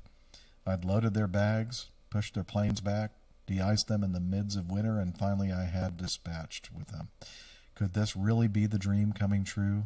Am I finally going to be allowed to fly these beasts? It was hard not to let the gravity of what this interview meant to me. Just a few hours could make my dreams come true. You could say I'd been preparing for this day for the last 20 years. I felt the day went quite well, but then I was left a week before I received an email. I hadn't told anyone except my partner about the interview, so when the email came through, I was able to tell my family and friends that last week I went for an interview and I have just received an email offering me a job as an airline pilot. I burst into tears of happiness every time I shared the news, and in fact, writing this email and reliving the emotions of it all has got me quite choked up. Excuse me.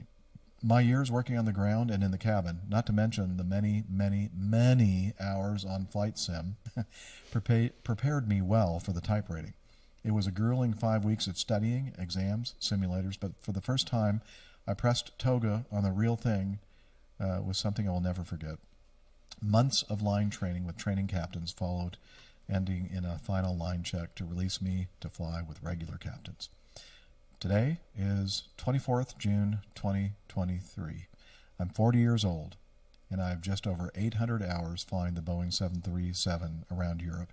And even when my alarm goes off at 4 a.m., I jump out of bed excited that I'm going to work doing a job I've wanted for so long. I'm based at my airport again, flying for my airline with friends and colleagues I've known for years, even some people I started at the airport with all the way back in 2002. I've seen a lot of change in the industry over the last 21 years. Airlines have come and gone. People have moved around different companies, but there's something special about the world of aviation, and I love it. Sorry for such a long feedback, but I just got carried away. Feel free to split it into 2 parts if you wish. Well, now you tell me, Richard. Too late. I just read the whole thing. Should have led with that. Let's be honest. Yeah, lead with that next time. And I think I'm a little parched. Let me. Actually, I don't think it should have been split up into 2 parts. That was fantastic. I know it was long, but it directly answers a lot of. I think there's a lot of people out there who get into aviation later in life and aren't sure how it's going to go and run into a lot of roadblocks. And this really just shows that you stick with it, you stay persistent. If it's what you love and want to do, it can and should work out. Yep. What's that old saying? If there's a will, there's a way. It may not be the easiest way, and it may take a long time. But, Rich is just proof for all of us that persistence really does pay off if that's really what you want. Mm-hmm. Yep. Yeah. It's a great story. Thank you so much, Rich, for sharing that. And I when you were talking about tears coming to your eyes, telling people about the fact that you finally got that airline pilot job that you've been working for decades, made me kind of tear up myself. So thank you for touching us. Nigel in our chat room says, fantastic story, full marks for perseverance. Now enjoy. Yep. Laura loves it too. That's a great story. A lot of tenacity. Neil Lawrence, what an inspirational story. Sounds like he's based at East Midlands with the heavy DHL presence. Congrats. Yeah, that is awesome. Richard, I hope that I'll get to meet you in person, hopefully. I don't know exactly where you are, but if you're able to make one of the meetups, that'd be great. Look forward to meeting you if that's a possibility. Or maybe you'll be flying a trip, and that would be probably more important to do that. But anyway, good stuff. Yep. Yes? Yeah. Okay. We will go ahead and do one more piece of feedback. We're going to wrap it up, and we're going to jump to number 15. And now I remember reading about this myself about a year ago. This was sent in from Jeff. A Southwest Airlines pilot is living in a former catering truck. He says, maybe an alternative to Jeff's RV. And this is from simpleflying.com. Southwest pilot Mark Penke has given up costly airline. That reminds me of a captain I used to fly with, and his last name was Penke, and his nickname was Hanky. Of course it was. Hanky. And that really was appropriate for this guy. Yeah. Sounds like an HR problem. Well, let me tell you that. I know this is an aside, just a quick aside. This guy would tell the dirtiest jokes with like company, like Mixed company. like everybody, like mixed company. Thank you. And like I was a first officer at the time, and the engineer and I would be like looking at each other like, oh my gosh, I can't believe he's saying these, like what, I mean, he's going to get fired. I know he's going to get fired. But this is the kind of guy that can tell these jokes. Everybody would laugh. Nobody would be offended. If I had told that same joke, I would have been fired the next day. So somehow he was very charming and disarming at the same time. Very disarming. Charming and disarming. And then I think I may have told the story before. This was early on in my career at Acme, going to the pediatrician's office, and somehow I think we're doing our insurance card, and somehow she knew I flew for Acme. She goes, "Oh, I'm dating a pilot at Acme, Captain," and I forgot what his real name was, something Pankey, Jim Pankey or something like that. And he goes, "Do you know him?" And I'm thinking, don't say anything, don't say anything. Oh yeah, super guy. So yeah. And as soon as we walked out the office, I thought, let me tell you about this guy. This relationship with this person inside the pediatrician's office is not going to last very long. I can tell you that. For failure. Yeah. Anyway, sorry, I just brought up some memories there. So Southwest pilot Mark Pankey, probably no relation, has given up costly airline commutes in favor of a more nomadic life and a simple catering truck. He's chosen to immerse himself in the airline's history by living in a retired airplane catering truck. During the pandemic, Pankey decided to use his newly found free time to convert the old catering truck into his private dwelling. While the project took 7 months to complete, Pankey has shared that it was all well worth the time and effort, as he now has a very relaxed lifestyle.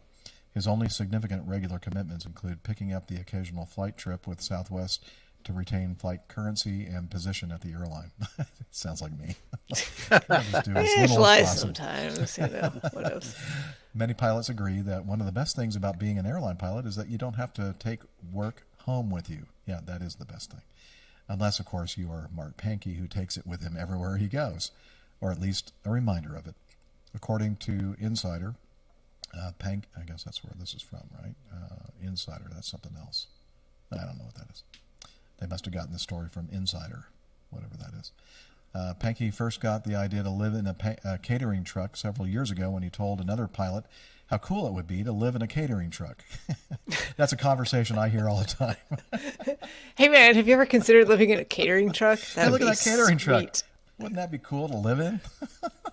I mean, like, think about all the food, Snacks. Snacks for sure, yeah. Peanuts. Shortly thereafter, that pilot told Pankey that some of the old catering trucks were going up for auction. Before he knew it, Pankey had acquired a catering truck for $3,300.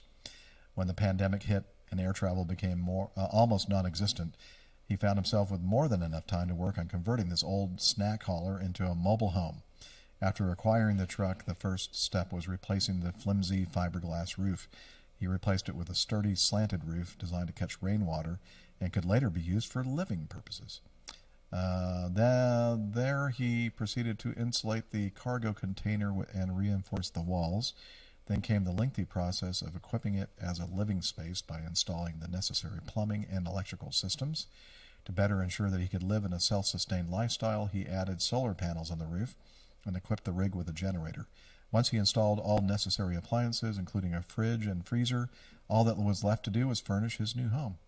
He also redid the truck's exterior, painting it gray to resemble a fighter jet, although he left the slogan, "The snacks are on me," on the side of the truck.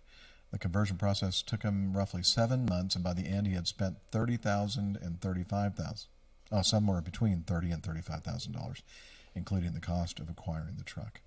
Since completing the project, he has traveled across much of the United States, seeing as much as possible while living in a relaxing lifestyle with minimal commitments. He does still fly for Southwest Airlines and continues to love flying. Fortunately, his mobile lifestyle and flexible work schedule enable him to work when and where he pleases. He was in the U.S. Air Force before he joined Southwest.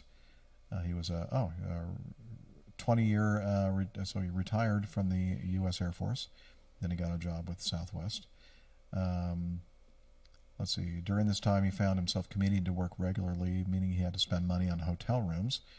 He told an insider that he spent an average of $800 a month out of pocket on hotel rooms. This is when he hatched the idea of renovating and living in a van.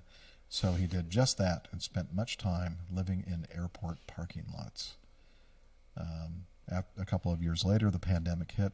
He hatched his brilliant idea of converting the catering truck into a mobile home. Today, he continues to live this life on the road, taking the occasional break to fly airplanes. He says most of his favorite things about living in the catering truck include being close to nature, which allows him to live in a relaxed lifestyle. It comes with a scissor lift that can extend 17 feet into the air, giving him incredible views. Well, I guess that's something. I mean, yeah, that would be kind of cool to kind of get that thing up in the air, if you're... That sounds like a maintenance nightmare, though. Yeah, right. It does. I probably wouldn't mess with it. Just Don't touch leave it. It'll get stuck in up. a stowed position. Yeah. Okay, yeah. Can you imagine having to drive that thing around with that thing stuck Shoot. up? You wouldn't be able to go under very many bridges, overpasses. Be very careful about that. Anyway, so cool story, and RV and aviation related, which is kind of right up my alley, so to speak. All right, so I think it's time to wrap this baby up, and we always like to point you over to the airlinepilotguy.com website, where you'll find information about the community and the crew, and we've got a calendar over there, and we got what do we have? Merchandise, and we have a library if you'd like to read books. Tiffany, our librarian, takes care of that for us. Thank you, Tiffany. And yeah, it's been a long time since I've gotten a Buffalo layover. Miss seeing Tiffany. Let's see, what else? More information, more detailed information about the plane tails, the crew. Yeah, that's the first. I led off with the crew. You definitely go into the weeds if you want to learn more about the crew there. And probably most of that stuff is outdated by now, I would bet. Anyway, lots of good stuff. Just check it out. Just go over to airlinepilotguy.com, and then we'll talk about the social medias, and Steph is our social media expert. Well, or at least I pretend to be. Yeah. Yes. That's what we pretend to do everything on the show.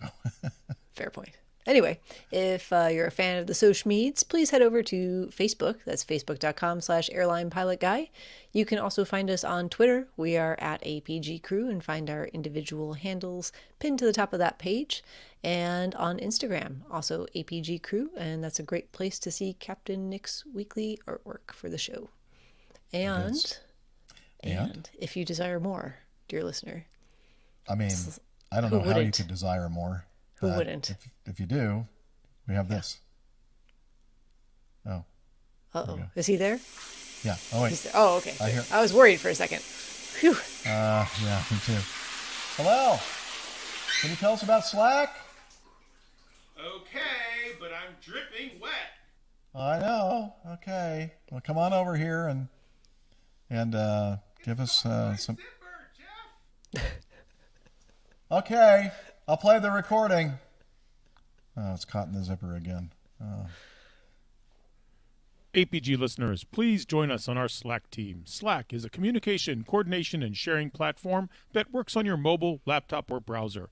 On Slack, we share news and ideas. We suggest episode and Plain Tales topics. We plan events and meetups. To get into the Slack team, please email me at slack@airlinepilotguy.com. That's SLACK Sierra Lima Alpha Charlie Kilo @airlinepilotguy.com, or send me a tweet with your preferred email address to @Hillel, and I'll send you an invitation. That's Hillel, spelled Hotel India 11 Echo 1, and see you in Slack.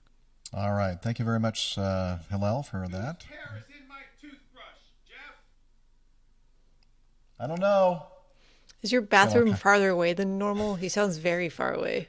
Yeah, these are files that I haven't fixed yet. Yeah. Who are the But thanks for pointing mystery? that out. I was just wondering if you had like renovated and moved the bathroom farther Yeah, away. it's a much larger apartment I'm in Okay, now. fair enough. It's like a 5-bedroom. Yeah. No, it's just me not having everything prepared. Okay. I'm sorry. My Bell's Two-Hearted IPA wants to somehow come up for air or something here. Apologize for all those noises. Anyway, we'd also like to thank our producer, Liz. She's awesome. Thank you, Love her, Liz. especially about all Welcome. the My pleasure. sweet things that she says to me during the show. Yeah, so thanks for joining, especially all of you in the live audience. Really, really appreciate your presence every week, and you really add a lot to the show. We appreciate you and love you. And with that, I think it's time for us to end this thing by saying, wishing you all clear skies, unlimited visibility, and tailwinds. Take care, and God bless. Cheers, y'all. Happy 4th. See you next time. Happy Good Canada point. Day. Yeah, happy Ooh, that Canada too. Day and 4th of July and all those things. Turn off your recorder. I had to rehearse that in my head so I wouldn't mess it up.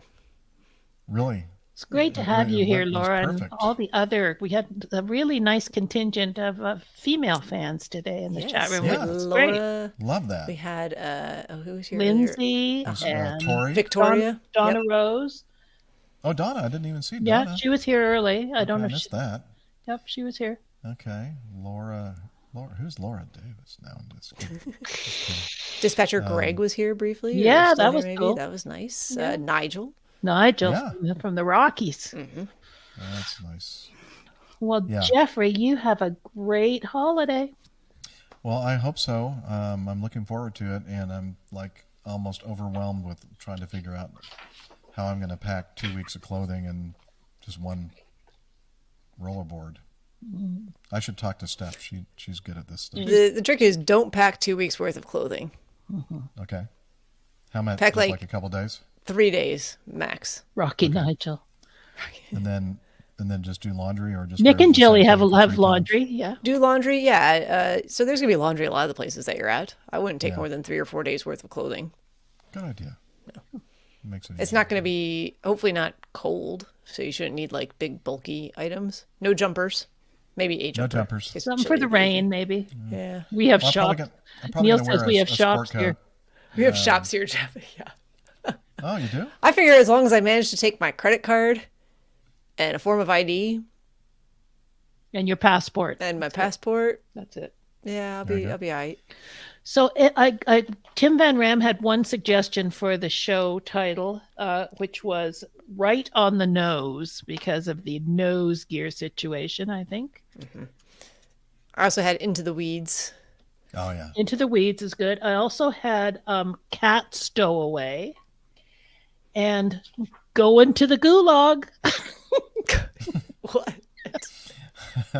the penile no, let's don't give Nick the penile colony. Penal.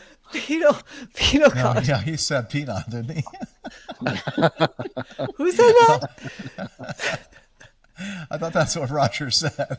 No, he did say penal. Okay. Okay, wait a minute. Those Penal, words, penile. I'm not sure. I'm not sure you know what Well, you those see how they words sound very mean. similar. I just sort of like I just like the perkiness of going to the Gulag. Yeah, let's stay away from I'm that still penal stuck on because- penile colony. Like that's, What do they do there? Well, I could imagine. It kind of lends itself to all kinds of things in your Oh, imagination. IHOL boxes, a nose in the into the Into weed. the weeds. I like it. I like that. Okay. Yeah. Don't even mention the word penal or penile to. I will not. That will not I will be not. a good outcome. Yeah. No. We definitely did not discuss No. penal colonies. We did not. No. Oh man. All right, everybody. Thanks so much for joining us on a Friday evening. Have Y'all are a the great best. long weekend. I guess most of you guys take a long week? Like, will you take a 4-day weekend? No. No, I have Tuesday off, which is silly. Oh, that's sad. I know. I've been surprised at the amount of people I've talked to that do get Monday and Tuesday off. Yeah, that would be nice. And if I was a forward-thinking person, I would have looked at when holidays fall for the upcoming year and adjusted my schedule accordingly. But it's That didn't happen. Not how I roll usually. Ooh, Laura's got a 4-day weekend. Nice. All right, Laura. Enjoy. Nice. I mean, I am going. I'll be in Atlanta all day on Tuesday, so it feels a little like a vacation. Yeah, a mini Just means vacay. I have to rush out of work on Monday and rush to work on Wednesday. It's fine. It's good. I like it. Well, have a Happy good with my race. life choices. All right, everybody, we're going to end the broadcast. We'll see you next time. And Jeff, you're not going to be doing live streaming for your shows, are you? In the UK, you're just going to record them and then post them. I don't know. Okay. Maybe. Okay. Maybe not. I'm not sure exactly how this is going to happen or what we're going to do. I was thinking it was be pre-recorded and then post that maybe, and that was it. But anyway. Okay, everybody. See you next time. Adios. Bye. Bye-bye. Hope to see